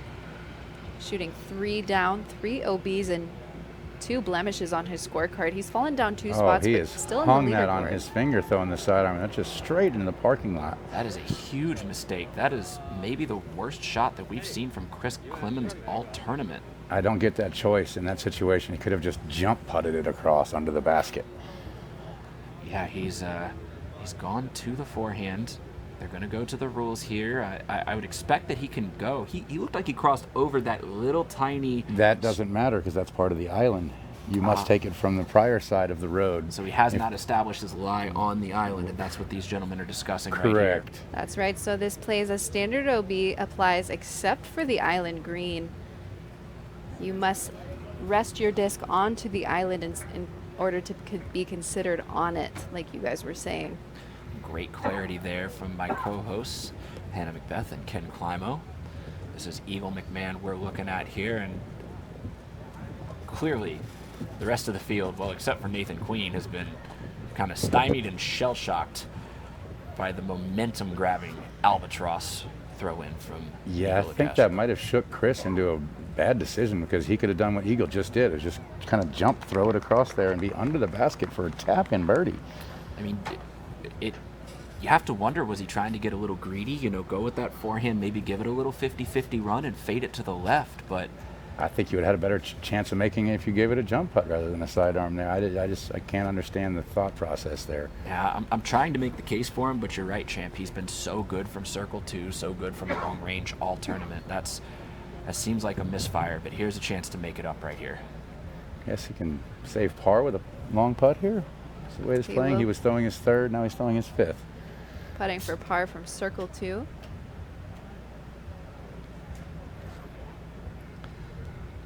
Yeah, that's what we call an unforced error there. That's totally uncalled for, and he knows it.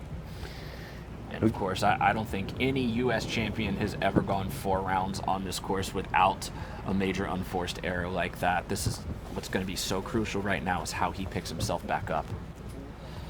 It wasn't just the missed line, it was the speed as well. Look how far that went past. He threw it very, very hard. The door's open for Nathan Queen. He finds the bottom of the bucket. Nathan Queen carding his 3rd birdie in a row. Yeah, just kind of quietly making his case. And Eagles quietly plodding along and gets to 20 under. And you have to wonder right now, where is James Conrad? What is he doing? What is he thinking? Does he know? He has to have heard the albatross, but he probably doesn't know about Chris Clemens.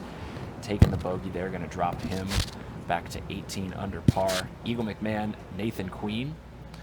And here we go. See it one more time. Nico LaCastro committing. Getting the skip.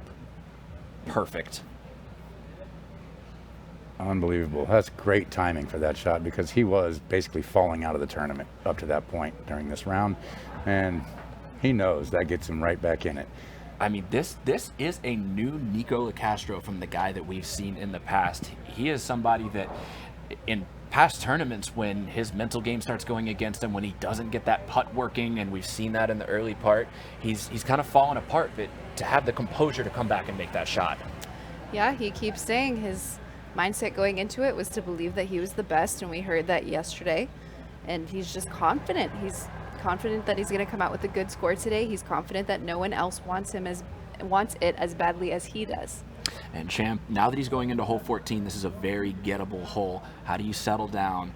Take the adrenaline off, or do you just say to hell with it and try to go for the ace? I think, at this point he needs to ride the wave. He's still quite a few strokes behind even after that double eagle. And he needs to press the issue, I think, to get back in this tournament for the win. And he has the forehand, he has the backhand. We saw that on 14, which is coming up in just a second, the designers put those big hay bales off to the left side. We could see Nico go a lot of different ways. This is going to turn into a very special finish to Moving Day Saturday.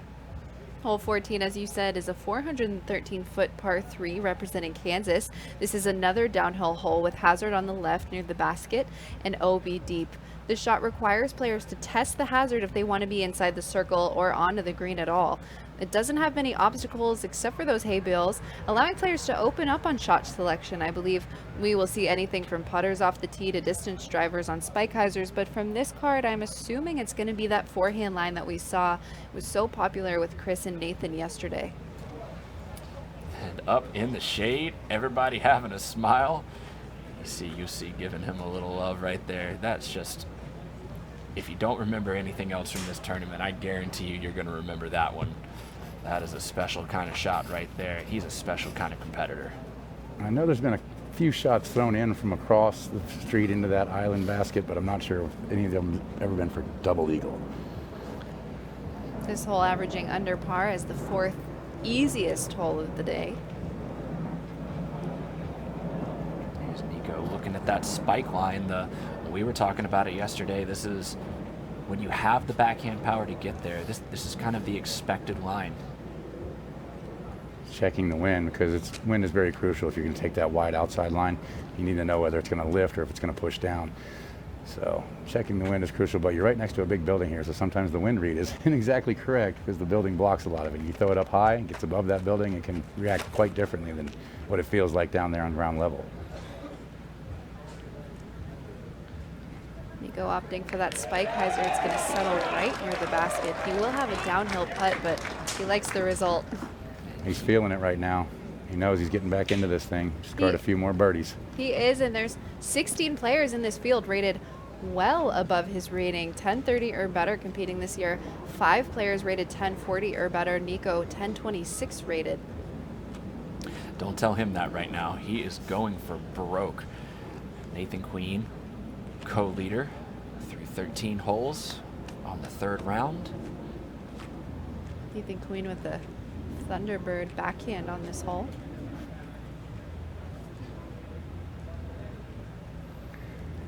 Definitely have to watch out for those hay bales. It looks like he tried to take it a little wider, maybe because of that, or a little higher. Yeah, he's definitely avoiding them altogether today. And lands near the line, just like yesterday. And this time, I think it curled just in. Where yesterday he was just out. Great green flag from the spotter there. He's going to have work to do for the birdie. That putt is much further than the distance from the basket will tell you due to that uphill. He's feeling good about it. He's all smiles after his shot on hole 14. He'll be putting for birdie from Circle 2, according to udisclive.com. He's going to have to commit to that putt. That is serious, serious high basket on a slope there. So he's going to have to get that putt. Lots of power to get it in there. And that, a little bit of a yank by Eagle, but he committed enough to it, kept it in the air, got it inside the stakes. The boys are getting some ground love on this hole. They're hitting a little short and trickling in, which is just fine, but this basket creates a bit of a problem if you're putting at it from just outside the circle or just inside the circle there. Eagle with another forehand with his S9 PD2. Chris Clemens. See if he can go off the top of the bales again. No, he clears them this time, but oh, all 3 of them get the small trickle roll, and that looks like it's found its way in there too. All right, Harold and Andrew, you're going to have to find something else because all of these bales, they're still finding a way to roll them inside of the stakes. Everybody's got a birdie attempt on the way. And the player hospitality tent is buzzing. Everybody has been trickling in and out all day, but now I can see through a small window there's a large group of people gathered around 4 big screen TVs catching the coverage live. Yeah, you can start to feel the energy buzzing now. Maybe say hi, everybody out here in the hospitality area. Yeah, I hope everybody's having a wonderful time. What? Maybe they have to stack those bales on top of each other to make more of a difference next time. Don't give them any ideas. I'm saying they'll try it. There is nothing they're afraid of right now, and these players they'll take on any obstacle at this point. One thing that's interesting about this hole is even though it is very birdieable, 60 players have carded the par and only 28 of them have carded the birdie. I'm assuming there's going to be a lot of missed putt opportunities here on hole 14. The lead card has anything to say about it, that number will rise up to 32 birdies on the day. See if they can get an improbable star frame on this hole. Go lay the bag down in the shade so this just don't get too hot.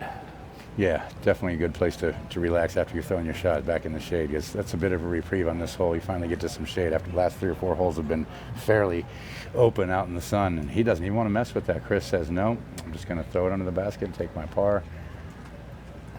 That's an interesting decision from Chris. I mean, shades of 13, wasn't confident on that long one?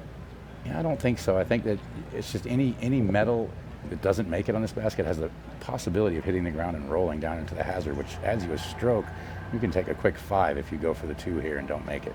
And Chris is 2 for 2 on circle 2 putts. Nathan Queen bringing out the long gun. Gonna try to big putt Eagle McMahon here. This blue disc you can see in between. So hard to get that one high enough. Uphill, high basket. I mean, your brain has to be telling you, no, that's too high, and that's the right height. I mean, he thought he had it. A good rule of thumb on putts like that, if you're really trying to make them, is go ahead and throw your disc higher than the basket. And it'll look like it's higher than the basket by the time it gets there. It'll be the right height. This one's a little closer than it looked like. You got a nice little trickle roll in there, and I expect this one to go in. He's close enough. Oh, wow. 3 misses on the day. And that is going to leave Nico with the sole birdie. He has taken a whole handful of strokes from his competitors on the same card in just a couple holes. Let's not count our chickens. Let's make sure this goes in first before Now that I've already put it out there. By Eagle's reaction, he was expecting that to go in as well.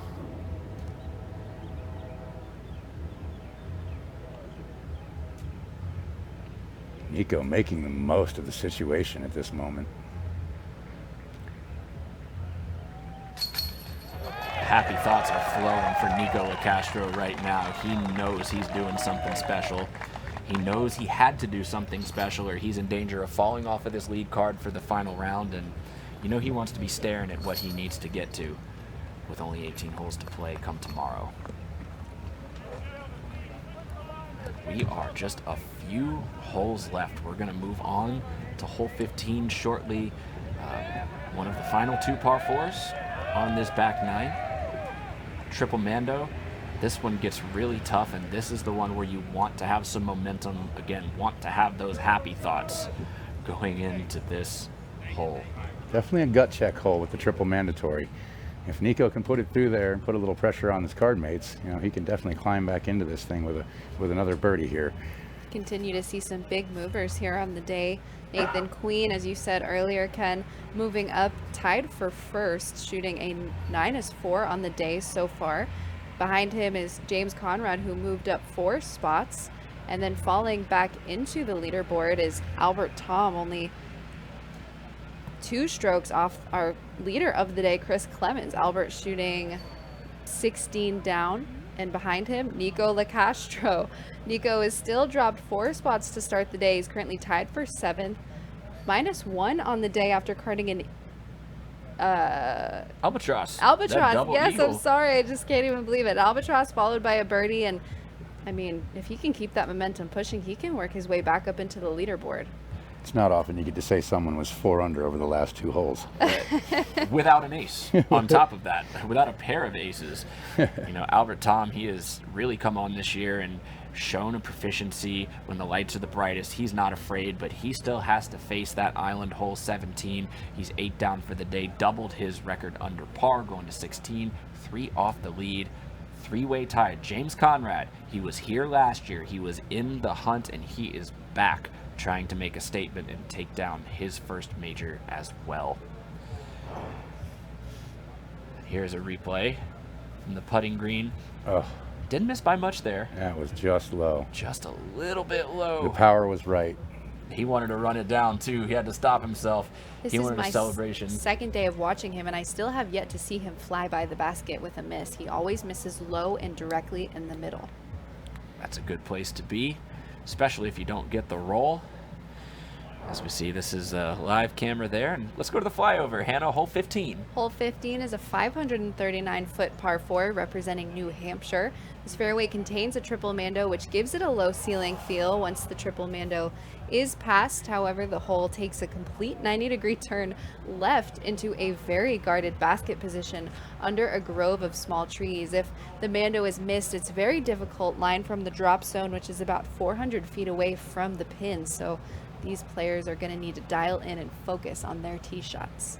Yeah, Nathan Queen with some drop zone heroics yesterday to save the par.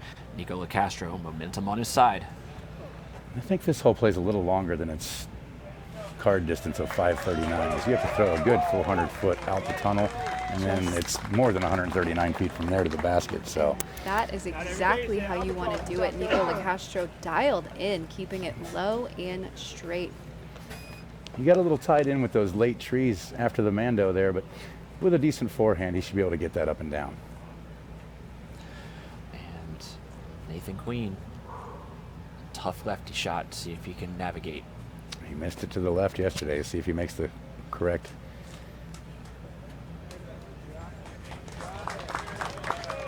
I believe that was between the mando, through and out the other side of the trees on the right, which is going to leave him a little bit of difficulty because it looks like there's a big, wide, 5-pronged tree right in his way. Yeah, and a similar shot from the drop zone, but he's not going to take the penalty like he did yesterday. Birdie not quite out of the question for him yet. Here's Eagle, third. Eagle and Nathan tied. That's wide right. Oh, and it catches the second tree there off the tee, and not sure if it got past the. Ooh, might have got a little bit of a break there. It looks like it squeaked between the mando there. Wow, I don't know how that would be physically even possible, but stranger things have happened. According to UDisc, it says Eagle is off the fairway after 2 throws, and one of them is OB. So it did go around it. And that one, did that hit the top bar? Yeah, Chris Clemens going to be left in that same spot he was yesterday. He managed to get his par. He's going to need to again. You do not want to drop a couple back here, especially with Nathan potentially birdieing. Eagle's definitely not going to, but James Conrad from that chase card, he's standing by. Eagle McMahon and Nathan Queen currently tied with the number of fairway hits, both of them 81% from the fairway, but Eagle looking to drop down that stat after that last shot on hole number 15. And welcome back into our studio at the hospitality area, Winthrop University. This is the 2019 United States Disc Golf Championship. Shout out to all of you who have been with us all afternoon. You have been treated to some excellent disc golf from a whole host of names. Some you know, some you might not have known before this weekend, but I am sure that you won't forget this experience. Hannah Macbeth to my right, Ken Climo to my left, and we've just been shell-shocked by what's happening. And if you've seen coverage out here at USDGC before, you know hole 15 gets a little touchy with the live broadcasting, so we're going to get you back out there as soon as possible. But let's once again break down the scenario, and I'm going to come to you first, Champ. You've got a guy on the chase card who's running you down. You have your leader for most of the tournament in Chris Clemens, who's now out of position on this hole. What advice do you give him in this moment? No, just stay within yourself. You know, don't play outside yourself. Don't try and do things you can't do. You still have a whole round to go tomorrow. A few holes left today. Don't play yourself out of it. Stay within touch. If you're winning 1, 2, 3, 4 strokes, you still have a very good chance at winning this tournament going into tomorrow's round. And Eagle McMahon right here. We're back out to the drop zone. He looks like he's lining up the over-the-top route. Looks a bit wide to give him any possible shot at the putt there.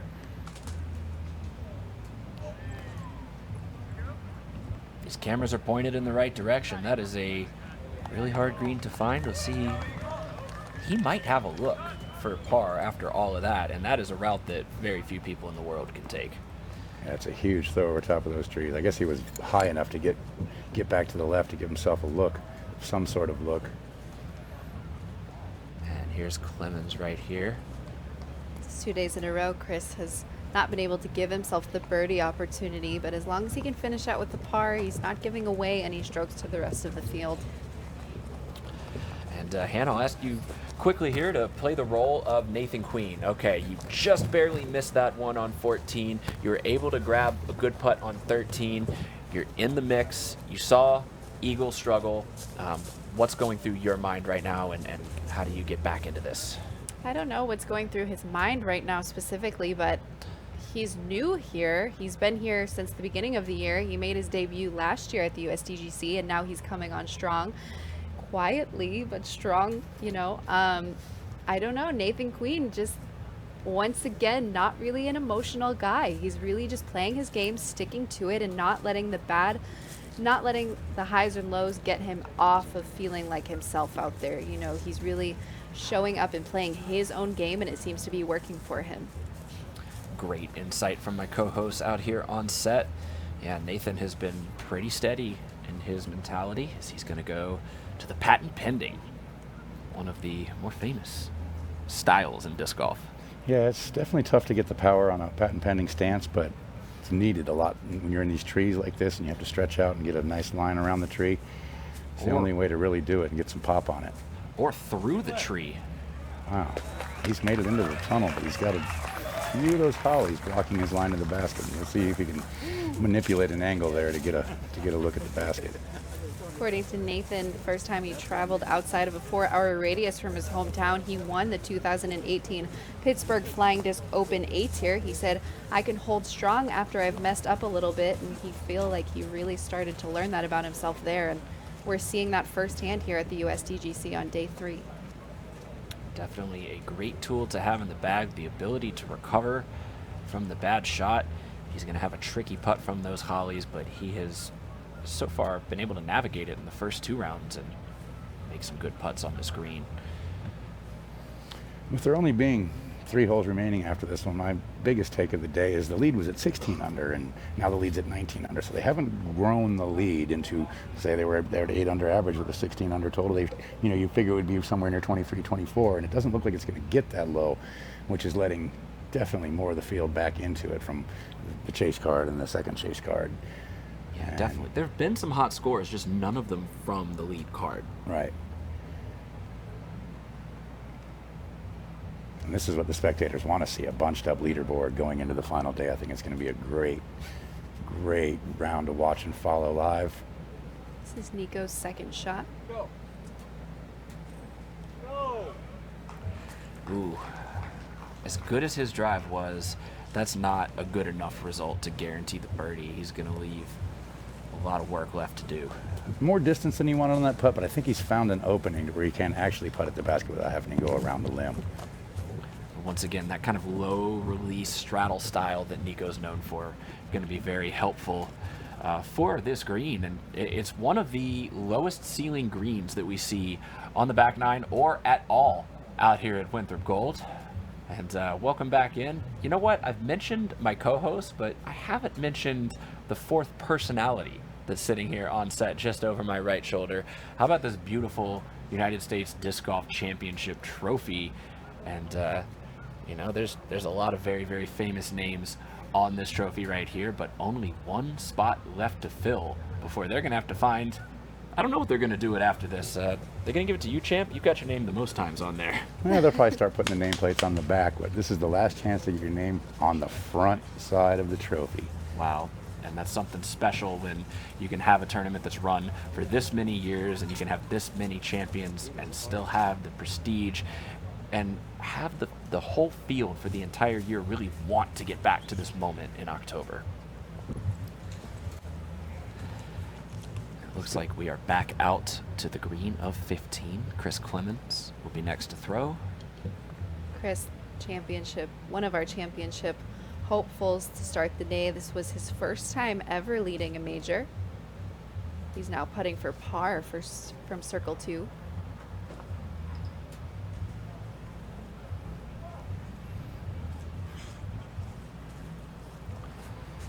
Looks like he's going to give up another stroke there. This is where you got to dig deep.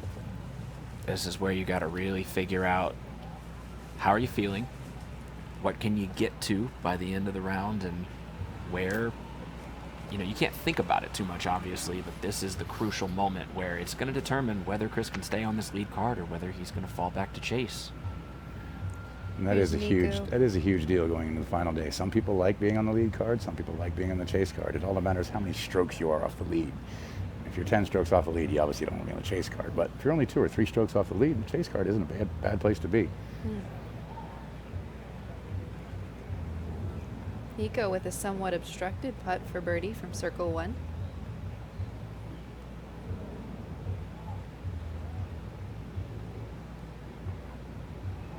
This could definitely send him in the right direction towards the final round. He makes good on that one, too. He's on quite a run here. This shows you why he's a U.S. champion. Yeah, a little spring in the step. Got some confidence brewing. And that's huge, for these last 3 holes. You have a little confidence brewing. You go 1, 2, 3, and all of a sudden Nico's at 19 under if he finishes with 3 birdies. And that will definitely be in the hunt for tomorrow if he can get to that number. Yeah, we were speculating after the round yesterday when Chris Clemens comes in with a pair of 8s that it wasn't looking like he was doing anything beyond his ability, so safe to presume that he could get a couple more 8s, maybe be at 32, maybe have a champion crowned around that 30, 32 under, but it's definitely going down. That numbers could still be attained. It'd be some great plays. So Eagle could birdie 2 of the 3 of the last holes, finish at 21, then shoot 10 or 11 and get right to that number.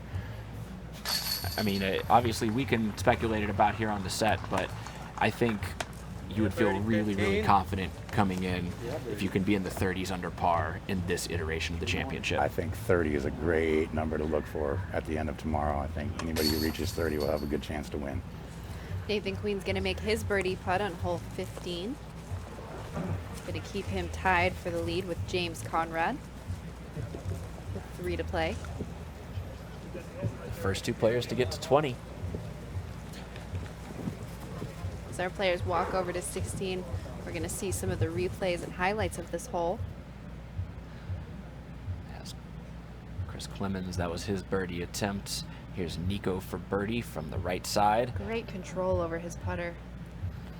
Just high enough. Jumps off the nubs and goes in. And you love to see those. And you know they're a little bit low, and you love to see them go forward once they hit the metal there. Nathan Queen just keeps finding the alleys in that very obstructed green, keeps finding a way to make good on those holes. And there's Conrad, that 8 down we're talking about has been a really good number for all of the competitors this weekend. Not only has he moved from the chase card, he's up to tied for the lead. Alex Russell jumping cards as well. Albert Tom jumping a couple of cards. And then there, Nate Sexton, Joel Freeman at the back end of this top 10. Joel Freeman suddenly relevant in this tournament because of the flat scoring curve. Yeah, he's made a nice move. Get himself in the top 10. Probably what? Second chase card out tomorrow. And hey, top 10 gets the invite to next year, so. Yeah, Austin Hannum did himself a justice. Good service by having a chance to shoot a good round tomorrow and place in the top 10 and being in 13th place right now. 3 more holes remain on this moving day. It's Friday at the 2019 United States Disc Golf Championship, letting our lead card get into position on hole 16, which set off some fireworks yesterday. You're going to want to go back and on Spin TV, we've got the post-round coverage of that lead card. Simon Lizotte doing some special things alongside his card mates, and of course the chase card coverage over on Jomez Pro. This is the live broadcast. We will be here tomorrow as well for the lead card tee off. Should be about the same time, so make sure you're checking on UDisc. You can see when all your favorite players are teeing off. We really hope you'll join us because undoubtedly it is going to be a firework, fantastic finish here. Speaking of champions past and present, Ken, you qualified after winning your first ever USDGC, the first year it was ever done in 1999, and you've never had to qualify since. They've always invited you back. Is that true? And that's incorrect, Hannah. Oh, okay. They took the automatic qualification away quite a few years ago, and in 2017 when I was injured and could barely move, I had to go qualify if I wanted to try and play the tournament. I played the throw down the mountain and I qualified after not having thrown a disc for 6 months. Came out, didn't even practice, threw my first shot on the tee pad of the tournament, qualified, and then was kind of wrecked my whole hip since up till this point basically, and it's been hurting since then. But I did qualify. Wow. And I had to qualify that year, but I wasn't able to play because I couldn't barely walk at the end of that year. Well, the couches are comfortable up here in the broadcast booth. You can join us anytime, champ. You guys just saw the flyover of hole 16 there, going down that middle route that you can see just over Nico's left shoulder. We'll have to see. He has a lot of different shots in the bag. We've been talking about it all day, and it looks like forehand's going to be the play for the 09 U.S. champ. That's right. This hole really has opened up because of the loss of one of the 2 major trees. There's now the greater opportunity for a shot down the middle directly to the basket, but looks like Nico's going to go with that strong forehand he's been relying on all day and swing it out wide over the hazard on the left. Basket is guarded by, again, those wooden stakes.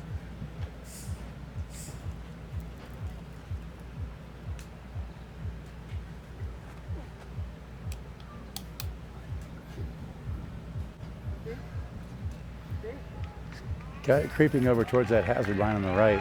Got behind the tree, couldn't really tell, but looked like it might have settled. Yeah, we got a high five there. So he's looking. You got to give him a putt right now. That's right. He is clawing his way back into this event. Nathan Queen, tournament leader. Hole sets up nice for a left-handed shot, and birdie will go a long way here, almost cementing his lead group status for tomorrow, depending on an inbounds throw on 17. He's going with the Thunderbird once again on hole 16. Skips just past that stake. He's going to have to navigate those pillars of justice. Unlike yesterday where he was around the backside of him with a tap-in putt, he's definitely hoping he has the line between them where he doesn't have to straddle out and get creative. Eagle's going to go for the forehand with his S-line DD3. It is so hard and sweaty. You see a lot of the players grabbing their pants just before they grab their disc to throw it, and that's just to get that little bit of extra sweat off of there, make sure their grip is tidy. Oh, nice little swing on the roll there. And that should be, at worst, a straddle putt for a very makeable birdie attempt. Yeah, he's got in there close enough to where I don't think the pillars are going to affect that putt too much. Chris Clemens put it under the pin yesterday. Let's see if he can repeat that. Yeah, he needs to step on the gas here a little bit. He's losing touch with the lead a little bit. And that's in there a little bit short, so he's going to have some work to do. Like we were talking about that 90 versus 100% commitment on there, but again, C2 stats have been good to him. He's on the good side of the basket at least. He doesn't have to deal with the pillars. He's got a wide open look at it.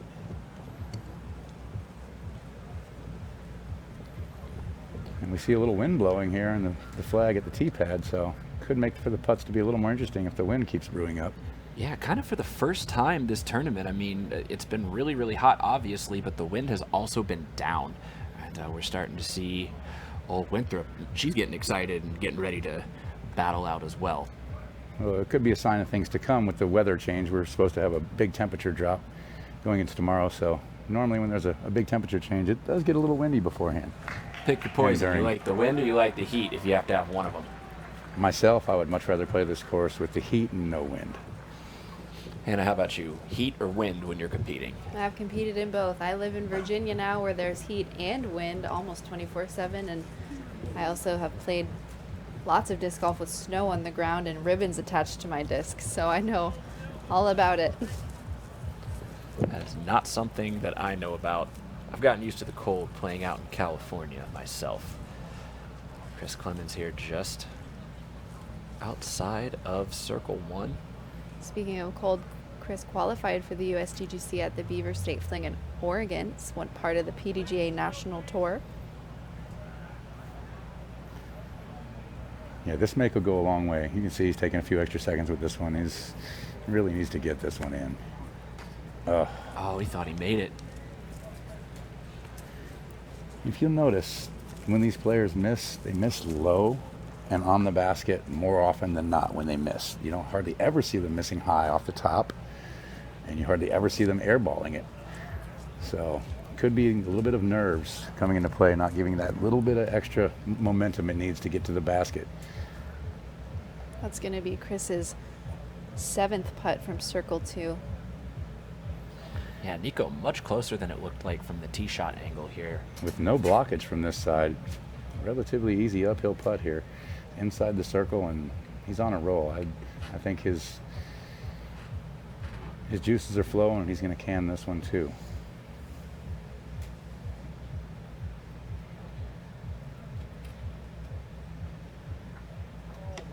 Oh. The early putting woes from the round come back, kind of bite him in the ankle there. That's he knows that one, like you were saying about Chris, same scenario, that really would have gone a long way. Yeah, I think he might have thought about that one a little too much. He was well inside the circle there. You just step up and bang those. Don't think about them. Step up and bang them. You've done it 1,000, 200,000 times. Do it again. Nathan Queen, with nothing but obstacles in the way, has a similar putt to Nico and in the basket from about 16 to 17 feet. He's taking over the outright lead. He's feeling it. That is a big momentum shift. Not only is it a quality putt, but that's a big momentum putt for Nathan. Eagle to keep pace and get to 20 under. Oh, no. As I was just talking about, they don't miss high. He missed high. Yeah, that's a bad miss. He even went to the knee to try to avoid that. That could be why he missed high. He went down to the knee and has changed his trajectory a little bit and make sure he got it up there because he was on his knee and just spun it in there a little too fast. That might have been just a speed issue. You throw it a little too hard and poof, it hits the top. You put it the right speed on it, it has time to drop before it gets to the chains. And then as the players start to progress towards hole 17, this is what the scores look like now, but in a few minutes from now, it still could be very, very different. So that is, again, a great momentum putt from Nathan Queen for that birdie. I think they're going to come back to the studio in just a second. We're going to say hi to everybody. We only have 2 holes left, the island hole and hole 18. The infamous hole 17, one of the most iconic and decorated holes in all of USDGC history. It's a 254-foot par 3 representing Ohio. And I know an Ohio native that aced that hole not too long ago, Ricky Wysocki. Shout out to Wysocki. We hope you're on the mend, buddy. Hope you're doing well, and look forward to seeing you out in the competition once again real soon. And champ, hole 17 can make or break your round. It can make or break your whole tournament. I mean, do you have a war story to share from the island? I really don't have any war stories. I've missed it a couple times and taken some bogeys, but I've never taken a big number there. But a good friend of mine has a war story. He should have won the USDGC that year, Johnny McRae. 4-stroke lead and threw a great shot the first throw, and it hit the very top of the bails and kicked backwards. And from there, I think he lost his cool a little bit. Yeah, Johnny McRae that year, and that's 2014, the year we're referencing. You can actually find that coverage also on Spin TV, so when you're watching the lead card coverage from this year, just scroll on back to the 2014 playlist. You can see it was an epic battle. Will Schustrick, Paul McBeth, and Patrick Brown rounding out that lead card. 3-way playoff that would lead to Will Schustrick's 3rd U.S. title. Just such an incredible display of skill so far today. And we're going to see the competitors make this walk. Nico LaCastro, he wants it. You could see it in his eyes right there. Eagle McMahon in his own thoughts. And this is what you pay to see. This is what you come here for. The walk to 17. Nico LaCastro winning the USDGC in 2009, and now fast forward 10 years, fighting his way back up and into the lead. He's currently 5 strokes off the lead. You gotta love the gallery as well. Walking up with the spectators. I mean, we were talking about seeing big numbers. We've also seen really low numbers on this island hole. 3 of the players on the lead card yesterday almost grabbing the ace. And, we've seen Paul Ulibarri. We've seen Ricky Wysocki, as we mentioned. We've seen a whole lot of heroics on one of the shortest holes on the course. Yeah, I think Will Schustrick might have his own sob story about this hole. Didn't he take a fairly large number on it one year and not win because of that? In fact, it was the year after the one we were just talking about. It was 2015 when Paul McBeth captured his first U.S. title. Schustrick was in a similar position to Johnny McRae, stepping up on the tee, and a similar result. This hole is just diabolical. We've definitely seen championships won and lost on this hole. Competitors are throwing down to an island green, as Jamie said, surrounded by hay bales on one side and water on the other. For the first 3 OB throws from anywhere on this hole, players must play from their previous lie. This applies to all throws, even those from the green. In the early years of the USDGC, actually it was the first year I was fortunate enough to ace this hole, but it played from a different tee location. And the green was similar spot, hay bales around it, lake on the left water, but we played from down near the lake edge, so we were throwing a backhand hyzer into it rather than a downhill flat shot. And if I recall, you were pretty excited about that ace too. I don't know quite as excited as Nico was a few holes ago, but it was up there. Yeah, my excitement level wasn't quite that high because I had pretty much had the tournament wrapped at that point. It was fun to do. I kind of stuck my arms out like an airplane and ran down the fairway, going left and right with my arms, acting like I was a flying disc going into the basket. Well deserved. Here we can see Nathan Queen. This is a tremendous amount of pressure. This has to be the biggest pressure moment of his entire career right here. Putting it on the island would all but secure a spot on the lead card for the final round of the final major of the year. Nathan Queen relying on the end of a stud to get the job done. It's a good place to be, being left-handed in the lead. Oh, he's got too much power on that one. That was the opposite of, shorting it. He overcommitted. Maybe that wasn't quite stable enough a disc, or he didn't put enough angle on it, but it seems like he threw that a little too hard. And an aggressive line, too, staying on the left side, not opting for the safe bailout side of the green. Right, and this is the easier pin location, I believe, off to the right, which you can bail a little bit more and still have a, wow, he's done it twice now. This is what this hole does to every single competitor. It's amazing, it really is. This hole isn't that hard. to get it in bounds. When you try and park the hole, then it becomes much tougher. So I think being, up near the lead, you might want to just think about getting it in bounds rather than parking in the basket. After 3 total hole throws are deemed OB, either from the tee as we're seeing here or in bounds, the player has to advance to the drop zone. And with him being at 21 under, he's just let a host of other people back in with this number he's about to make. Ooh. So he is at best going to take a triple bogey. 18 down after hole 17 was the best spot he could possibly be in, and suddenly the door is wide open yet again for this man right here. Nico LaCastro has put in the work on the back 9 to be in this position. Let's see if he can capitalize. He knows how important it is. You see him running out 80, 90 feet, checking the wind, making sure he's getting the right read. There's not much going on at the basket. You can see the flag is standing pretty still. And it's, what I've always found interesting is that Nate Doss, every time I've ever seen him play this hole, he lays it up. He lays it up just in front, out of the gap, then chips it, then tries to take his 3. He doesn't want any part of this. That's just how into the minds of the players this hole has gotten throughout the years. They know what can happen, and they don't want it to happen to them, so they end up laying up.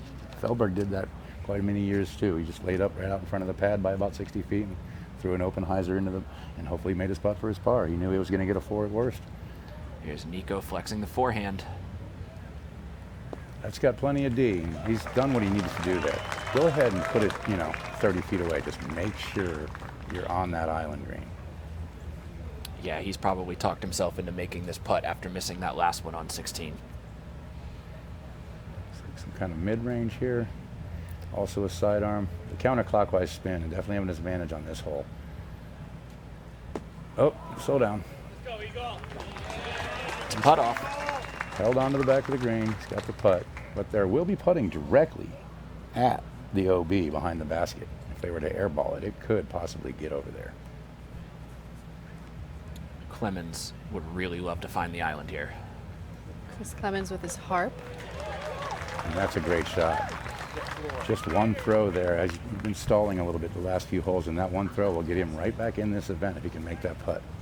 Yeah, good old-fashioned circle's edge putt off from the lead card to see, and like we predicted, this leaderboard is going to change. Before this hole, Nathan Queen was 83% on the fairway. Pretty good stats, and I believe what is keeping him up at the top, currently tied with James Conrad. Again, he will be putting for triple bogey from circle 1. Hopefully we didn't give him the announcer's curse talking about all the bad things that had happened to the leader coming into that hole, and just by chance it happened to the leader again. It's amazing. Speaking of leaders, Albert Tom, who we've been talking about on and off throughout this coverage, moving up 7 spots and currently tied for 4th with Chris Clemens. Depending on how Chris can execute these next couple holes, it will either be him or Albert on the lead card for tomorrow. As you can see from the drone footage, that basket is pressed right up against those hay bales, and they are all putting directly at that. So they're going to make sure they want to hit the metal. Dead center here, no deflections, no air balls. The word of the week has been confidence, and this is where each of these 4 players is going to have to dig deep and confidently put this one right down the middle. Nico, to add to his great finishing total here over the last 6 holes or so. This one will go a long way towards setting up for tomorrow.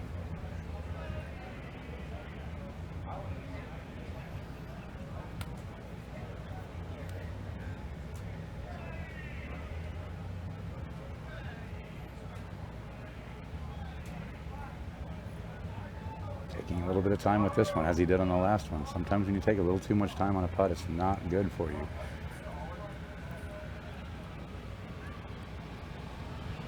He looks focused right now. Oh no, I think you're right there, champ. I think he wanted it just a little bit too much and got past that trust stage and started thinking. Mm-hmm. Yeah, those hay bales right there in the background will make you think, whether you want to or not. Oh. Eagle. He obviously thought about those things and gave it the fluffy run. Yeah, that's not his normal putt. He's a much more direct putter. He knew there was a possibility that he would miss. I don't see either one of these two players doing what he just did. I think they're both going to give it a solid run here, no fluff. They know what's on the line, and especially Nathan. He's got to make this. You can't make a quadruple bogey here. This is the second time that we've seen Nico show a bit of emotion after a hole and then follow it up with eagle making a mistake. That is an important putt like you both were just talking about there. He's going to need some help going into 18 to stay on this lead card, but he still controls his destiny to a degree. Well, he fell to 18 under. Eagles missed his putt, so he stays at 19 under, so he kind of stays in touch. And Chris Clemens climbing right back into the mix, That's 18 right. under par. Hannah, what are we looking at here? We need to set the stage for 18 because so much has happened. We've seen some great rounds coming off of these other cards. We're going to hope to have an interview for you guys shortly with one of these big movers. But for the moment, the lead card has one to play, and it is a tight battle. With that birdie, Chris Clemens ensures that he's going to be on the lead card for tomorrow as long as he can just keep it inbounds and make his putts on hole 18. That, of course, is his goal for the entire tournament. James Conrad, we see at the very top, keeping himself in the 20s, 21 down, 9 down on the day, up 4 spots for James Conrad. And barring anything miraculous, he will be the leader going into the final round on Saturday. 21 under will be the number. This is the second year in a row Conrad has made a push for the lead spot at the end. I know last year Paul Macbeth had quite an extensive lead over Conrad, but let it falter a little bit, as you said yesterday, Ken, and then Conrad was right there, hungry as ever for his first major win. Yeah, he's 9 down. He has finished his round. He currently, all of a sudden, has a 2-stroke lead, and I don't think he would have ever expected that. But that patient play, and you can see a couple other players in this top 10 here have also gotten half the course today on moving day. What seems to be keeping Conrad at the top, according to udisclive.com, and his specific player stats are the 80% fairway hits, which is a commonality among these guys here at the top, but more importantly is 100% circle putting. Chris Clemens, this drive is so crucial. Well, James Conrad got a taste of it last year by finishing in second place, and you kind of got to watch out for a guy like that. He almost tasted victory last year, and he's in the lead this year, heading to the final round, so he'd be my pick going into tomorrow. Well, especially now that Chris Clemens, that is a major mistake. He has missed left all the way. It is unclear. He's going to have to decide with his group if he even gets the mark in bounds at all, or if he even wants it. I mean, that might not be great footing. If he does get the mark, he may be re-teeing for 3, and Albert Tom may all of a sudden be on this lead card. Definitely some shakeup happening here. Yeah, this is the final hole of our round, and one of, I think, the most iconic greens in disc golf. Right now we're seeing the tee shots over a short water carry directly off of a docked tee box. Yeah, the real trouble lies up past the Mando tree and near the Mando tree as the line is tightened in on the right-hand side, and there's a big slope down to the left-hand line. And if you go for anything more than the Mando tree for distance, the lines tighten up quite a bit up there.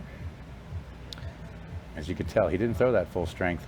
He just popped it out there, made sure he was in bounds, and it's going to be a very tough approach if he's trying to make 3. I don't know if he's even going to go for a 3 from there. Yeah, this may be a savvy veteran play from Nico. He may be waiting for everybody else to make the mistake, because even if he makes the birdie, I don't think he finds his way to the lead card without some bogeys. So it might be safer just to say, wait and see. Take the chase card and put a hot one on and see what happens, huh?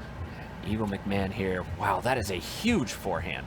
McMahon going with another S-line DD3 forehand. But he finds out of bounds as well. Because the fairway is very skinny up past the Mando tree, and it really doesn't buy you a whole bunch to get up there. Makes the upshot shorter, but it's doable from 50, 60, 70 feet shorter than where he is. And you see the first little sign of fatigue there as Nathan Queen gives a glance at the camera. See if he can duplicate his drive he threw here yesterday, which was way past the Mando tree and right in the middle of the fairway.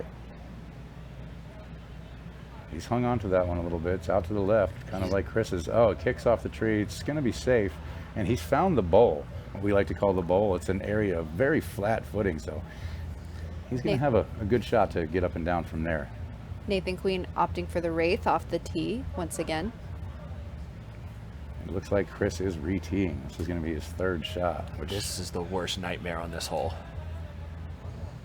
Drives that do not cross inbounds from the tee must re-tee with a penalty, according to the... Now he's heading towards the right-hand sideline.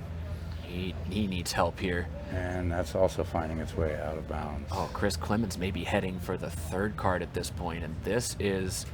He's done such a good job holding it together for this entire tournament, but this is where the pressure is starting to get to the relatively inexperienced but very talented lefty. All right, Christine caught up with James Conrad, who is all of a sudden in the lead and the only player in the tournament greater than 20 under par. Let's see what he has to say about his round.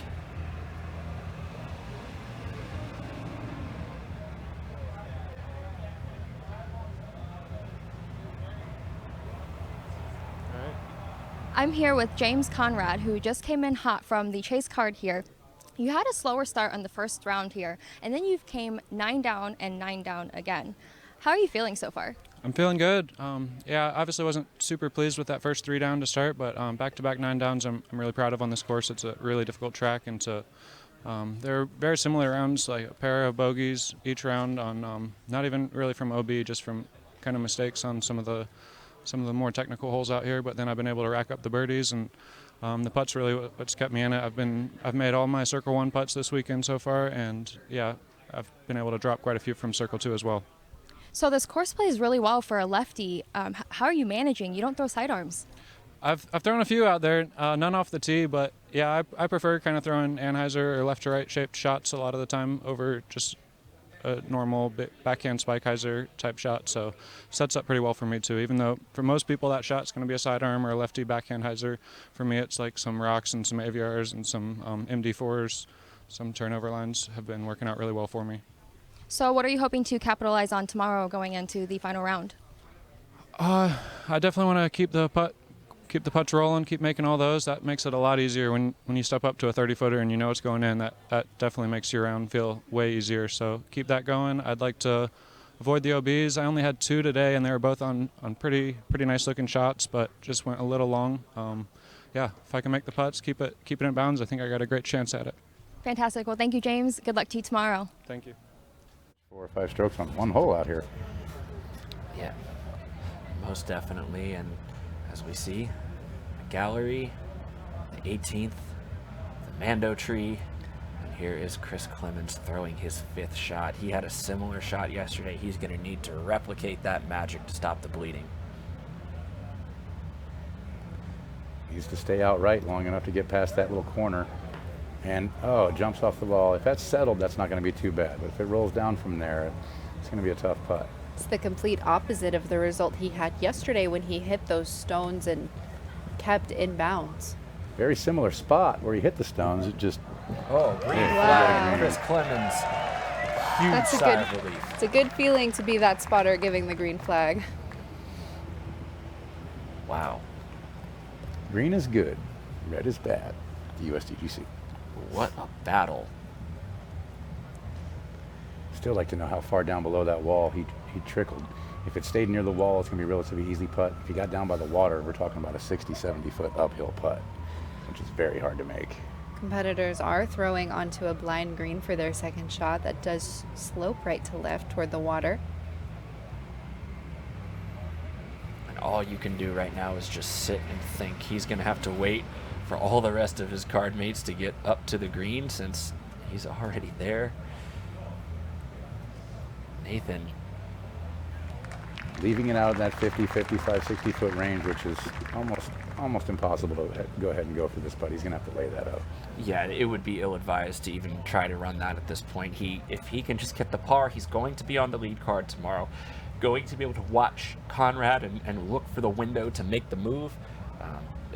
I can't imagine he goes for this there. Do you think that what we're seeing them do by laying up is maybe because they haven't ever been here before. I mean, I know Nico has been here before, so clearly he knows what he's doing, but Nathan, really a newbie both on tour and to this championship. This is only his second time here at the USDGC, and here he is putting for birdie from circle 2, probably going to lay up for the par.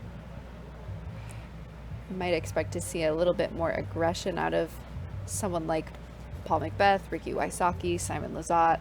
Eagle McMahon, who was very aggressive but happened to slide left out of bounds on the side of the fairway here, which makes you a little pinched off down there. I wonder if he's going to do the same thing I saw Simon do yesterday, which was take a little space back beyond the line, which the new rule allows you to do, where you can get a little more angle into that basket instead of going just a meter away from the line.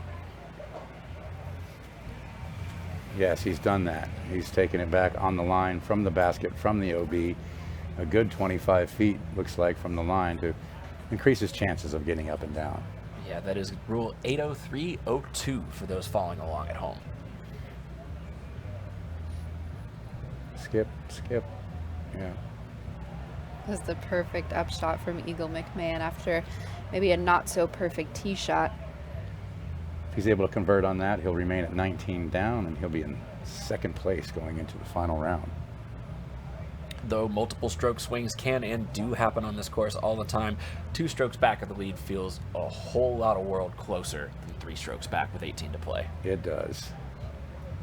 But 18 holes out here, like we can see huge swings. I think on hole 13 we saw a 5-stroke swing between the Nico and Chris Clemens there.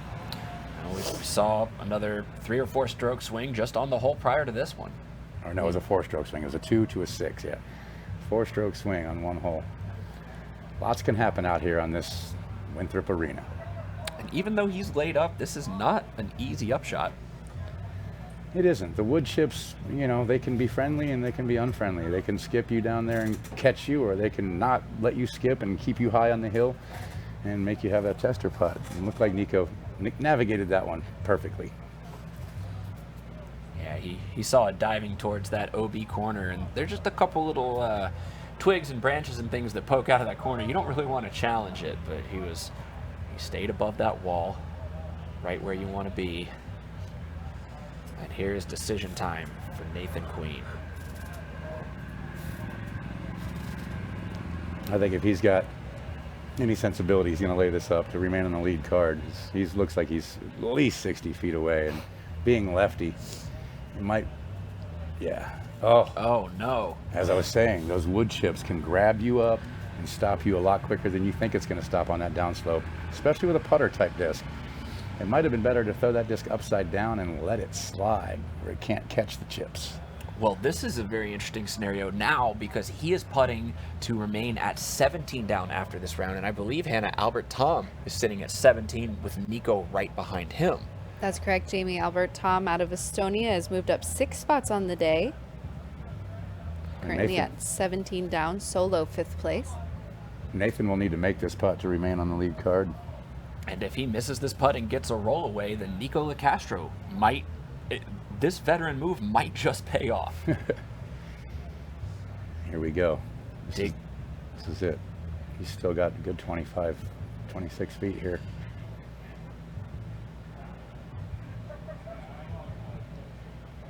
Oh, he's outside the circle. He's jumping that. That was longer than it looked. And he's come up short. Oh, wow. And he may have squandered his chance at the lead card. We may go from 2 lefties to 0 for tomorrow. Showing a little angst there after the miss, knowing that the mistake was with his 3rd shot, not his putt so much. The 3rd shot was a mistake. You've got to feel for him in this moment. He's battled so valiantly. Eagle McMahon tapping that one in. And we have to remember that Nathan is coming off of a 6 on hole 17. That is a triple bogey, and now he's going to bogey hole 18. Not exactly how you want to finish the day. Chris Clemens puts a tourniquet on that. It's showing Eagle making birdie there, but I'm pretty sure that was a par because his drive was out of bounds left and he got to take it That should back off the line. Correct. That should be a par 4. Another par 4 for Nico LeCastro right there. Nathan Queen, he's going to take a bogey, like you said, Hannah. And I know we talk about the changes and the swings and the things that can happen on these last 2 holes, but this was, seeing it in real time is still just incredible. I mean, look, we all feel like Nathan Queen feels right now. We've all been there on the course. As Chris Clemens walking off the course as well, and we're going to see if we can get some interviews momentarily. But for the moment, welcome back. Wow, what a round we've seen today. This has been an incredible moving day. Not necessarily moving in the right way for a lot of the competitors on the lead card, but there are some dark horses that were in this mix that are suddenly, you know, putting themselves in position to possibly take this title. I just want to get reactions from both of you. We'll start with you, Champ. In these last 2 holes, the swings that we've seen, this is just incredible. Yeah, there was a lot of stroke giving and taking going on in the last 6 holes, let's say, with the start of that skip in double eagle by Nico, and it just kind of started a foray of lots of different action out there, and everybody seemed to make a mistake coming in, and I think the only beneficiary of all that was James Conrad, who's now with a 2-stroke lead over 2nd place and more over 3rd place. Yeah, suddenly James Conrad, the only player in the field greater than 20 under par. He has a pretty, I don't want to say comfortable lead, but definitely more than he could have asked for coming into this round. That's right, Jamie. And I mean, we've seen, as we called on hole 17, we've seen championships won and lost, and he still has to play that hole, and frankly, all of Winthrop tomorrow, if he wants a shot at this championship. Well, let's take a look at the top 10 leaderboard so we can kind of summarize what we've been seeing with these swings on the last couple holes here. And this is what it's going to look like. Albert Tom does find his way onto the lead card. Nathan Queen looks like he's going to stay on there as well with a 17. Albert Tom finishing his round, I believe, over half an hour ago and just slowly creeping up the leaderboard. James Conrad, Eagle McMahon. Like we said, James Conrad suddenly with a true 2-stroke lead, and wow, Champ Albert Tom, somebody we saw come out in Europe, take 3rd place. Again, battling Paul Macbeth, battling Ricky Wysocki. That's got to give him some confidence going into the round tomorrow, knowing he's been here before in a major. Yes, he's done it before. He's been in the top group in the final round, and he knows he belongs. And once you know you belong, it becomes a little bit easier to go ahead and do it. And speaking of belonging, I see at the bottom in solo 8th place, we have Nate Sexton, who's moved up 8 spots today. He'll be on the chase guard tomorrow. Don't count out the great Nate. Six back. Anything can happen out here. And then, of course, we have Nico LaCastro and Chris Clemens. They're going to end up tied for 5th place. They got there in very different ways throughout the day. And this is just... We're still shell-shocked. From hole 13 on, this has just been one of the craziest moving days we've seen out here at the United States Disc Golf Championship. All the players are scoring, so we'll have to wait for the pre-round interviews tomorrow morning, but make sure you're tuned in. I do believe that it's going to be a 2 o'clock Eastern Time tee-off for our lead card. We will go live shortly before that. Tune into your favorite media groups for some live wrap-up all around the media sphere in disc golf. For Hannah Macbeth, Ken Climo, I'm Jamie Thomas. We want to say thank you for joining us, and we will see you tomorrow.